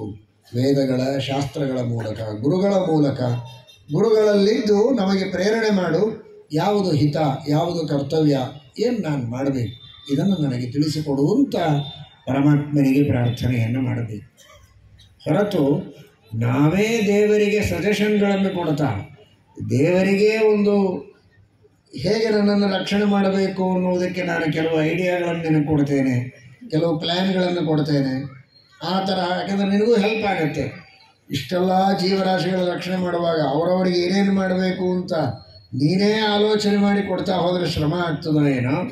ನನ್ನ ಬಗ್ಗೆ ನೀನೇನು ಭಾಳ ತಲೆ ಕೆಡಿಸ್ಕೊಳ್ಳೋದು ಬೇಡ, ಏನು ಮಾಡಿದರೆ ಪರ್ಫೆಕ್ಟಾಗಿ ನನಗೆ ನೀನು ರಕ್ಷಣೆ ಮಾಡಬಹುದು ಅಂತ ನಾನೇ ಒಂದು ಪ್ಲ್ಯಾನ್ ಆಫ್ ಆ್ಯಕ್ಷನ್ ಎಲ್ಲ ಮಾಡಿಕೊಡ್ತೇನೆ, ಆ ಕ್ರಮದಲ್ಲಿ ನೀನು ಮಾಡಿಬಿಡು ಅಂತ. ಇದೆಲ್ಲ ಮಾಡೋ ಅವಶ್ಯಕತೆ ಇಲ್ಲ. ದೇವರಿಗೆ ಸರ್ವಜ್ಞ ಶಿಖಾಮಣಿಯಾದ ಪರಮಾತ್ಮ, ಸರ್ವಕರ್ತೃವಾದಂತಹ ಭಗವಂತ, ಎಲ್ಲವನ್ನ ತಿಳಿದಂತಹ ಸ್ವಾಮಿ, ಸರ್ವಜ್ಞನಾದಂಥವನಿಗೆ ಎಲ್ಲವೂ ಗೊತ್ತು. ನನಗೆ ಅದನ್ನು ತಿಳಿಸಿಕೊಡು, ಯಾವ ರೀತಿ ನಾನಿರಬೇಕು, ಏನು ಮಾಡಿದರೆ ಹಿತ, ಯಾವುದನ್ನು ನೋಡಿದರೆ ಹಿತ, ಯಾವುದನ್ನು ಕೇಳಿದರೆ ಹಿತ, ಯಾವುದನ್ನು ತಿಂದರೆ ಹಿತ, ಯಾವುದನ್ನು ಮುಟ್ಟಿದರೆ ಹಿತ, ಯಾವುದನ್ನು ಮುಟ್ಟದಿದ್ದರೆ, ನೋಡದಿದ್ದರೆ, ಕೇಳದಿದ್ದರೆ ಹಿತ, ಅದನ್ನು ನನಗೆ ತಿಳಿಸಿಕೊಡು, ಅದನ್ನು ನನ್ನಲ್ಲಿ ನಿಂತು ನೀನು ಮಾಡಿಸು. ಇಷ್ಟೇ ನಾವು ದೇವರಿಗೆ ಕೇಳಿದರೆ ನಮಗಿನ್ನೇನೂ ಇದರಲ್ಲಿ ಉಳಿಯೋದಿಲ್ಲ, ಎಲ್ಲ ಬಂದು ಹೋಯಿತು. ನಮಗೆ ಬೇಕಾದದ್ದೇ ನಮ್ಮ ಉದ್ಧಾರ. ಯಾವುದು ಹಿತವೋ ಅದನ್ನು ಮಾಡಿದರೆ ನಮ್ಮ ಉದ್ಧಾರವಾಗ್ತದೆ. ಅದನ್ನೇ ದೇವರು ಮಾಡಿಸು ಅಂತ ನಾವು ದೇವರಲ್ಲಿ ಕೇಳಿಬಿಟ್ರೆ ನಾನಿನ್ನು ಬೇರೆ ಕೇಳೋದೇ ಬೇಕಾಗಿಲ್ಲ. ಆ ದೃಷ್ಟಿಯಲ್ಲಿ ಪರಮಾತ್ಮನಿಗೆ ನಾವು ಪ್ರಾರ್ಥನೆಯನ್ನು ಮಾಡಬೇಕು ಎಂಬುದಾಗಿ ಶಾಸ್ತ್ರದಲ್ಲಿ ತಿಳಿಸಿಕೊಟ್ಟಿದ್ದಾರೆ. ಇದು ಬ್ರಹ್ಮದೇವರು ಮಾಡಿದ ಪ್ರಾರ್ಥನೆ ಅಂದರೆ ಮಾನವರ ಪರವಾಗಿ ಅಂತ ನಾನು ಹೇಳಿದೆ. ಯಾಕೆಂದರೆ ಬ್ರಹ್ಮದೇವರು ತಾವೇನು ಅನ್ನುವುದನ್ನು ಭಾಗವತದಲ್ಲಿ ಹೇಳಿಕೊಂಡಿದ್ದಾರೆ. ನ ಭಾರತೀ ಮೇಂಗ ವೃಷೋಪಲಕ್ಷತೆ ನ ಕರಹಿ ಚಿನ್ವೇ ಮನಸೋ ವೃಷಾಗತಿ ನ ಮೇ ಹೃಷೀಕಾಣಿ ಪತಂತ್ಯ ಸತ್ಪಥೆ ಯನ್ಮೇ ಹೃದೌತ್ಕಂಠವತಾ ಧೃತೋ ಹರಿ. ಬ್ರಹ್ಮದೇವರಂತಾರೆ, ಏನು ಪರಮಾತ್ಮನ ಅನುಗ್ರಹ ಬ್ರಹ್ಮದೇವರ ಮೇಲೆ ನೋಡಿ, ಎಷ್ಟು ಧೈರ್ಯದಿಂದ ಹೇಳ್ತಾರೆ. ನ ಭಾರತೀ ಮೇಂಗ ವೃಷೋಪಲಕ್ಷ್ಯತೆ, ಅನಾದಿ ಕಾಲದಿಂದ ಇವತ್ತಿನವರೆಗೆ ಒಂದೂ ಸುಳ್ಳು ಮಾತನಾಡಿಲ್ಲ ಅಂತ ಬ್ರಹ್ಮದೇವರು ಹೇಳ್ತಾರೆ. ಈ ಜನ್ಮದಲ್ಲಿ ಅಲ್ಲ, ಯಾವ ಜನ್ಮಗಳಲ್ಲಿಯೂ ಇದು ಕೊನೆ ಜನ್ಮ, ಬ್ರಹ್ಮದೇವರಾದ ಮೇಲೆ ಮೋಕ್ಷವೇ. ಅನಾದಿ ಕಾಲದಿಂದಲೂ ಎಂದೂ ಸುಳ್ಳು ಮಾತನಾಡಿಲ್ಲ ಬ್ರಹ್ಮದೇವರು. ಎಂದಿಗೂ ಅವರ ತಿಳುವಳಿಕೆ ತಪ್ಪಾಗಿಲ್ಲ. ನಕರಿಹಿ ಚಿನ್ಮೇ ಮನಸೋ ಮೃಷಾಗತಿ, ಯಥಾರ್ಥವಾದ ಜ್ಞಾನ. ಆ ಬ್ರಹ್ಮದೇವರೇ ಮೊದಲು, ವಾಯುದೇವರು ಅವರೇ ನಮ್ಮ ಶ್ರೀಮದ್ ಆಚಾರ್ಯರು. ಅದರ ಅರ್ಥ ಮಾಡಿಕೊಳ್ಳಿ. ಶ್ರೀಮದ್ ಆನಂದ ತೀರ್ಥ ಭಗವತ್ಪಾದಾಚಾರ್ಯರು ಮಾಡಿದ ಸರ್ವಮೂಲ ಗ್ರಂಥಗಳು ಎಷ್ಟು ಶುದ್ಧ, ಎಷ್ಟು ಪರಿಶುದ್ಧ. ನಕರಿಹಿ ಚಿನ್ಮೇ ಮನಸೋ ಮೃಷಾಗತಿ ನ ಭಾರತೀ ಮೇಂಗ ಮೃಷೋಪಲಕ್ಷಣ. ಅವರಿಗೆ ಸರ್ವಥಾ ತಪ್ಪು ತಿಳುವಳಿಕೆ ಇಲ್ಲ. ತಿಳುವಳಿಕೆ ಸರಿಯಾಗಿದ್ದರೂ ಮೋಸ ಮಾಡುವುದಕ್ಕೆ ಸುಳ್ಳು ಹೇಳ್ತಾರೆ ಅಂದರೆ ನ ಭಾರತೀ ಮೇಂಗ ಮೃಷೋಪಲಕ್ಷತೆ, ಸುಳ್ಳು ಮಾತನಾಡೋದಿಲ್ಲ. ನಮೇ ಹೃಷೀಕಾಣಿ ಪತಂತ್ಯ ಸತ್ಪಥೆ, ಎಂದಿಗೂ ದುರ್ಮಾರ್ಗದಲ್ಲಿ ಅವರ ಇಂದ್ರಿಯಗಳು ಹೋಗುವುದಿಲ್ಲ. ಯಾವಾಗಲೂ ಭಗವಂತನ ಸೇವೆಗಾಗಿ ಸಿದ್ಧವಾದಂತಹ ಇಂದ್ರಿಯಗಳು. ಇದಕ್ಕೆಲ್ಲ ಕಾರಣ ಯಾವಾಗಲೂ ಹೃದಯದಲ್ಲಿ ಭಗವಂತನ ಧ್ಯಾನವನ್ನು ಅವರು ಮಾಡ್ತಾ ಇರೋದಕ್ಕೆ ಇಷ್ಟು ಅವರ ಇಂದ್ರಿಯಗಳು, ಮನಸ್ಸು, ವಾಕ್ ಎಲ್ಲವೂ ಶುದ್ಧವಾಗಿದೆ ಎಂಬುದಾಗಿ ಬ್ರಹ್ಮದೇವರೇ ಹೇಳಿಕೊಂಡದ್ದುಂಟು. ಹಾಗಾಗಿ ಅವರಿಗೆ ದುರ್ಬುದ್ಧಿ ಇದೆ ಅಂತ ಸರ್ವಥಾ ತಿಳಿಯಬಾರದು. ನಮ್ಮಂಥವರಿಗಿರುವ ಆ ದುರ್ಬುದ್ಧಿಯನ್ನು ಅನುವಾದ ಮಾಡಿ ನಮಗೆಲ್ಲ ಹಿತವನ್ನು ನಾವು ಈ ರೀತಿ ದೇವರಲ್ಲಿ ಪ್ರಾರ್ಥನೆ ಮಾಡಬೇಕು ಅಂತ ನಮಗೆ ತೋರಿಸಿಕೊಟ್ಟಿದ್ದಾರೆ ಬ್ರಹ್ಮದೇವರು. ಅಂತಹ ಆ ಶುದ್ಧವಾದ ಬ್ರಹ್ಮಾದಿ ದೇವತೆಗಳು, ಜ್ಞಾನಿಗಳು ಮಾಡಿ ತೋರಿಸಿ ನಮಗೆ ಕಲಿಸಿಕೊಟ್ಟ ರೀತಿಯಲ್ಲಿ ಭಗವಂತನ ಎದುರಿನಲ್ಲಿ ನಾವು ಪ್ರಾರ್ಥನೆಯನ್ನು ಮಾಡಬೇಕು ನಮ್ಮ ಜನ್ಮದ ಸಾಫಲ್ಯಕ್ಕಾಗಿ. ಒಂದು ಕಡೆಗೆ ಮಾರ್ಕಾಂಡೇಯರು ಹಾಗೂ ಪರಾಶರರ ಸಂವಾದದಲ್ಲಿ ತಿಳಿಸ್ತಾರೆ, ಯಾರು ಹಿರಿಯರು ಅಂತ. ಹಿರಿಯರು ಯಾರು? ವಯಸ್ಸಾದವರು ಯಾರು? ಹಿರಿಯರು ಯಾರು, ವಯಸ್ಸಾದವರು ಯಾರು ಅಂದರೆ ಇದೇನು ಭಾಳ ದೊಡ್ಡ ಪ್ರಶ್ನೆ. ಯಾರು ಹುಟ್ಟಿ ಹೆಚ್ಚು ವರ್ಷಗಳಾಗಿರ್ತದೆ ಅವರು ದೊಡ್ಡವರು, ಯಾರು ಹುಟ್ಟಿ ಕಾಲ ಸ್ವಲ್ಪೇ ಆಗಿರುತ್ತದೆ ಅವರು ಚಿಕ್ಕವರು, ಕೆಲವು ವರ್ಷಗಳು ಕಳೆದಿದ್ದರೆ ಚಿಕ್ಕವರು, ಬಹಳಷ್ಟು ವರ್ಷಗಳು ಕಳೆದಿದ್ದರೆ ದೊಡ್ಡವರು, ಇಷ್ಟೇ ತಾನೇ. ಹಾಗಲ್ಲ ಅಂತಾರೆ. ಮತ್ತು ಹೇಗೆ ಕಾಲವನ್ನು ಎಷ್ಟು ದಿನಗಳು, ತಿಂಗಳು, ವರ್ಷಗಳು ಕಳೆಯಿತು ಇದರ ಮೇಲೆ ಲೆಕ್ಕ ಮಾಡುವುದು ಅಲ್ಲ.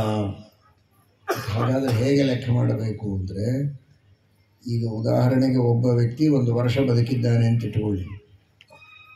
ಅವನ 1 ವರ್ಷದ ಆ ಅವಧಿಯಲ್ಲಿ ಎಷ್ಟು ಕ್ಷಣ ಅವನು ಭಗವಂತನ ಸ್ಮರಣೆಯನ್ನು ಮಾಡಿದ್ದಾನೆ, ಧ್ಯಾನವನ್ನು ಮಾಡಿದ್ದಾನೆ, ಪರಮಾತ್ಮನ ಸೇವೆಯನ್ನು ಮಾಡಿದ್ದಾನೆ, ಅಷ್ಟೇ ಕ್ಷಣಗಳನ್ನು ಕೌಂಟಿಗೆ ತಗೊಳ್ಳಬೇಕು.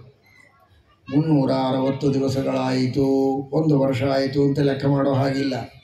360 ದಿವಸಗಳಲ್ಲಿ ಅವನು ಎಷ್ಟು ಕ್ಷಣಗಳನ್ನು ಪರಮಾತ್ಮನ ಸೇವೆಗಾಗಿ ಮೀಸಲಿಟ್ಟಿದ್ದಾನೆ ಅಂತ ಎಣಿಸಿದರೆ ಅದು 1 ತಾಸೋ 2 ತಾಸೋ, ಬಹಳ ಧರ್ಮಿಷ್ಠನಾಗಿದ್ದರೆ 1 ದಿವಸವೋ 2 ದಿವಸವೋ ಆಗಿದ್ದರೆ ಅವನು 2 ದಿವಸ ಆಗಿದೆ ಅಂತ ಅಷ್ಟೇ ಲೆಕ್ಕ. 358 ದಿವಸ ಲೆಕ್ಕಕ್ಕೆ ತಗೊಳ್ಬಾರ್ದು, ಅವನು 2 ದಿವಸ ಅಂತ ಲೆಕ್ಕ.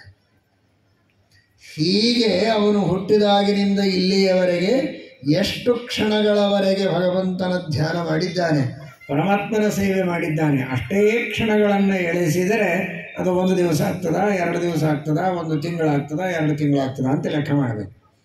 ಆ ರೀತಿಯ ವೃದ್ಧತೆ ಭಗವಂತನ ಸೇವೆಯಿಂದ, ಪರಮಾತ್ಮನ ಸ್ಮರಣೆಯಿಂದ ಸಾರ್ಥಕಪಡಿಸಿಕೊಂಡ ಕಾಲದ ವೃದ್ಧತೆಯನ್ನು ನೋಡಿದರೆ ಒಬ್ಬ ಚಿಕ್ಕ ಹುಡುಗನೂ ವೃದ್ಧನಾಗಿರಬಹುದು, ವೃದ್ಧನೂ ಮಗುವಾಗಿರಬಹುದು. ಯಾಕೆಂದರೆ ಅವನು ವೃದ್ಧನಾದರೂ ಬರೀ ಲೌಕಿಕ ಕಾರ್ಯಗಳಲ್ಲಿ ಜೀವನವನ್ನು ಕಳೆದಿದ್ದ ಅಂದರೆ ಅವನು ಬಾಲನೆ.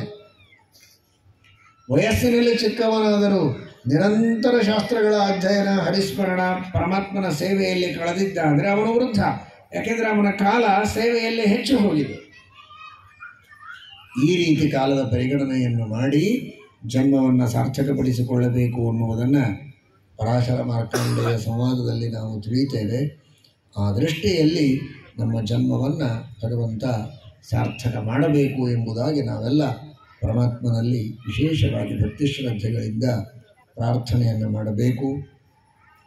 ನಮ್ಮ ಪಂಡಿತ ಶ್ರೀನಿವಾಸಾಚಾರ್ಯ ಕಟ್ಟಿ ಇವರು 60 ವರ್ಷಗಳನ್ನು ಪೂರ್ಣ ಮಾಡಿ ಷಷ್ಠಬ್ದಿ ಶಾಂತಿಯನ್ನು ಮಾಡಿಕೊಡ್ತಾ ಇದ್ದಾರೆ.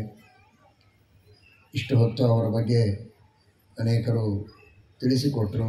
ಬಹಳ ಉದಾರವಾದ ಮನಸ್ಸಿನಿಂದ ಅನೇಕ ಜನರಿಗೆ, 10 ಜನರಿಗೆ ಪೌರೋಹಿತ್ಯವನ್ನು ಕಲಿಸಿಕೊಟ್ಟು, ವೇದಗಳನ್ನು, ಧರ್ಮಶಾಸ್ತ್ರ, ಜ್ಯೋತಿಷ್ಯ ಇವುಗಳೆಲ್ಲದರ ಬಗ್ಗೆ ಚೆನ್ನಾಗಿ ತಿಳಿಸಿಕೊಟ್ಟು ಅವರಿಗೆಲ್ಲ ಉತ್ತಮವಾದ ರೀತಿಯಲ್ಲಿ ಜೀವನವನ್ನು ನಡೆಸೋದಕ್ಕೆ, ಧರ್ಮವನ್ನು ಉಳಿಸೋದಕ್ಕೆ,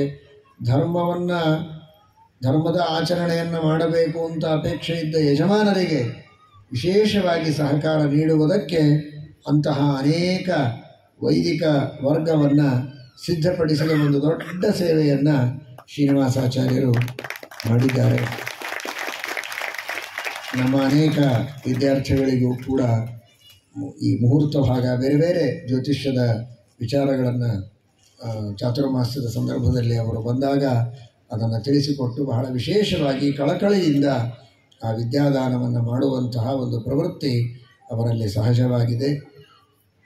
ಅದರ ಜೊತೆಗೆ ಇದೀಗ 4 ವೇದಗಳ ಸ್ವಾಹಾಕಾರ ಬಹಳ ದೊಡ್ಡದಾದಂತಹ ಕಾರ್ಯ.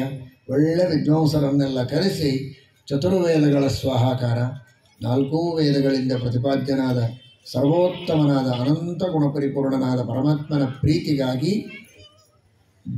ಆ ಚತುರ್ವೇದಗಳ ಸ್ವಾಹಾಕಾರವನ್ನು ಮಾಡಿ ಅವರಿಗೆ, ಅವರ ಮನೆಯವರು, ಕುಟುಂಬದವರು, ಮಕ್ಕಳು, ಪರಿವಾರದವರು, ಶಿಷ್ಯರು ಎಲ್ಲರಿಗೆ ಕಲ್ಯಾಣವಾಗುವುದರ ಜೊತೆಗೆ ಇಡೀ ದೇಶಕ್ಕೆ ಕಲ್ಯಾಣವಾಗಲಿ ಎನ್ನುವ ದೃಷ್ಟಿಯಲ್ಲಿ ಈ ಚತುರ್ವೇದ ಸ್ವಾಹಾಕಾರವನ್ನು ಅವರು ಮಾಡಿಸ್ತಾ ಇದ್ದದ್ದು ಅತ್ಯಂತ ಸ್ತುತ್ಯವಾದಂತಹ ಕಾರ್ಯ. ಮೂಲರಾಮ ದಿಗ್ವಿಜಯರಾಮ ವೇದವ್ಯಾಸದೇವರು ಇಲ್ಲಿ ಬಂದು ಆ ಪೂರ್ಣಾಹುತಿಯ ಸಂಪೂರ್ಣವಾದ ಫಲವನ್ನು ನೀಡುವುದಕ್ಕೆ ಅನುಗ್ರಹ ಮಾಡುವುದಕ್ಕೋಸ್ಕರ ಇಲ್ಲಿ ದಿಗ್ವಿಜಯ ಮಾಡಿದ್ದಾರೆ. ಅಂತಹ ಮೂಲರಾಮ ದಿಗ್ವಿಜಯರಾಮ ವೇದವ್ಯಾಸ ದೇವರ ವಂಶರಾಮ ದೇವರ ಪ್ರಸನ್ನ ವಿಠ್ಠಲ ದೇವರ ಪೂರ್ಣಾನುಗ್ರಹವಾಗಿ ಇನ್ನೂ ದೀರ್ಘವಾದ ಆಯುಷ್ಯ ಆರೋಗ್ಯವನ್ನು ದೇವರು ಅವರಿಗೆ ಕೊಟ್ಟು ಇನ್ನೂ ಹೆಚ್ಚಿನ ಪಾಠ ಪ್ರವಚನಗಳನ್ನು ಮಾಡಿಸುವ ಸಾಧನೆಯನ್ನು ಮಾಡಿಸುವ ಶಕ್ತಿಯನ್ನು ಅವರಿಗೆ ನೀಡಲಿ. ಅವರ ಮಗನಿಗೂ ಇನ್ನೂ ವಿಶೇಷವಾದ ಶಕ್ತಿಯನ್ನು ನೀಡಿ ಇದೇ ರೀತಿ ಈ ಎಲ್ಲ ಸೇವೆಯನ್ನು ಮುಂದುವರಿಸುವಂತೆ ದೇವರ ಅನುಗ್ರಹವನ್ನು ಮಾಡಲಿ ಎಂಬುದಾಗಿ ಪ್ರಾರ್ಥನೆಯನ್ನು ಮಾಡ್ತೇವೆ. ಹರಯೇ ನಮಃ. ಶ್ರೀ ಜತನ್ಹಿಕ ಕೌಸ್ತುಭ ಮತ್ತು ಶತಶಾಂತಿ ಪ್ರಯೋಗ ಎಂಬ ಪುಸ್ತಕಗಳನ್ನು ಮಾಡಿ ಎಲ್ಲ ಸಾಧಕರಿಗೆ ಅನುಕೂಲವಾಗುವಂತೆ ವಿಶೇಷವಾಗಿ ಸೇವೆಯನ್ನು ಮಾಡಿದ್ದಾರೆ. ದೇವರು ಅವರಿಗೆ ಈ ರೀತಿಯ ಒಂದು ಸತ್ಕಾರ್ಯವನ್ನು ಮಾಡಿದ್ದಕ್ಕೂ ವಿಶೇಷವಾಗಿ ಅನುಗ್ರಹ ಮಾಡಲಿ ಅಂತ ಪ್ರಾರ್ಥನೆ ಮಾಡ್ತಾ ಇದ್ದಾರೆ.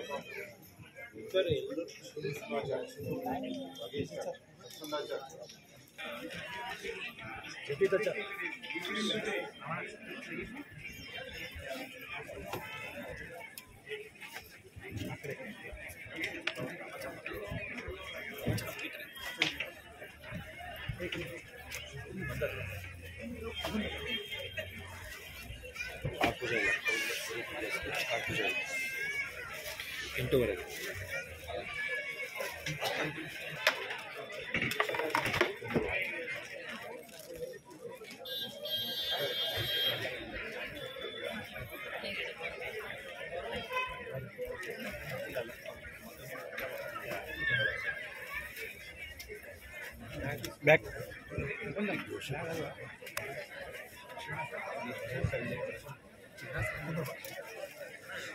ಇದೆ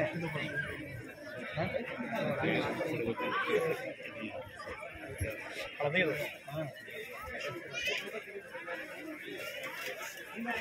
ಹಳದಿದು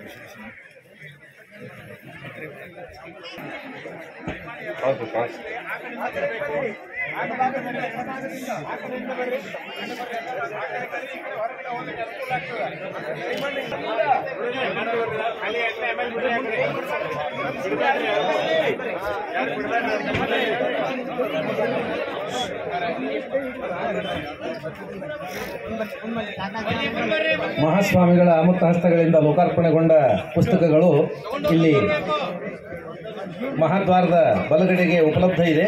ಯಾರಿಗೆ ಆಸಕ್ತಿ ಇದೆ, ಅವಶ್ಯಕತೆ ಇದ್ದವರು ಅದನ್ನು ಪಡ್ಕೋಬೇಕು ಅಂತ ಈ ಮೂಲಕ ಪ್ರಾರ್ಥನೆ. ವಿಠಲಾಚಾರ್ಯ ಕಾಡ್ಲೂರ್ ಅವರು ವೇದಿಕೆ ಮೇಲೆ ಬರಬೇಕು ಅಂತ ವಿನಂತಿ. ಎಲ್ಲ ಭಗವದ್ ಭಕ್ತರಲ್ಲಿ ಇನ್ನೊಂದು ವಿನಂತಿ, ಯಾರೂ ಮಾತಾಡಿಸ್ತಾ ನಿಂದಿರಬೇಡ್ರಿ. ಸ್ವಾಮಿಗಳು ಮಾತಾಡಿಸಿದ್ರೆ ಮಾತಾಡಿಸ್ರಿ, ಫಲಮಂತ್ರಾಕ್ಷತೆ ತಗೊಂಡ್ರೆ ಎಲ್ಲ ಇಷ್ಟಾರ್ಥ ಸಿದ್ಧಿ ಆಗ್ತದೆ. ಸಮಯ ಬಹಳ ಆಗಿದೆ, ದಯವಿಟ್ಟು ಯಾರೂ ಮಾತಾಡಿಸ್ತಾ ನಿಲ್ಬಾರದು. ಏನಾದರೂ ಸ್ವಾಮಿಗಳು ಆಜ್ಞೆ ಮಾಡಿದರೆ ಪರಿಪಾಲನೆ ಮಾಡಿ.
ಬರ್ರಿ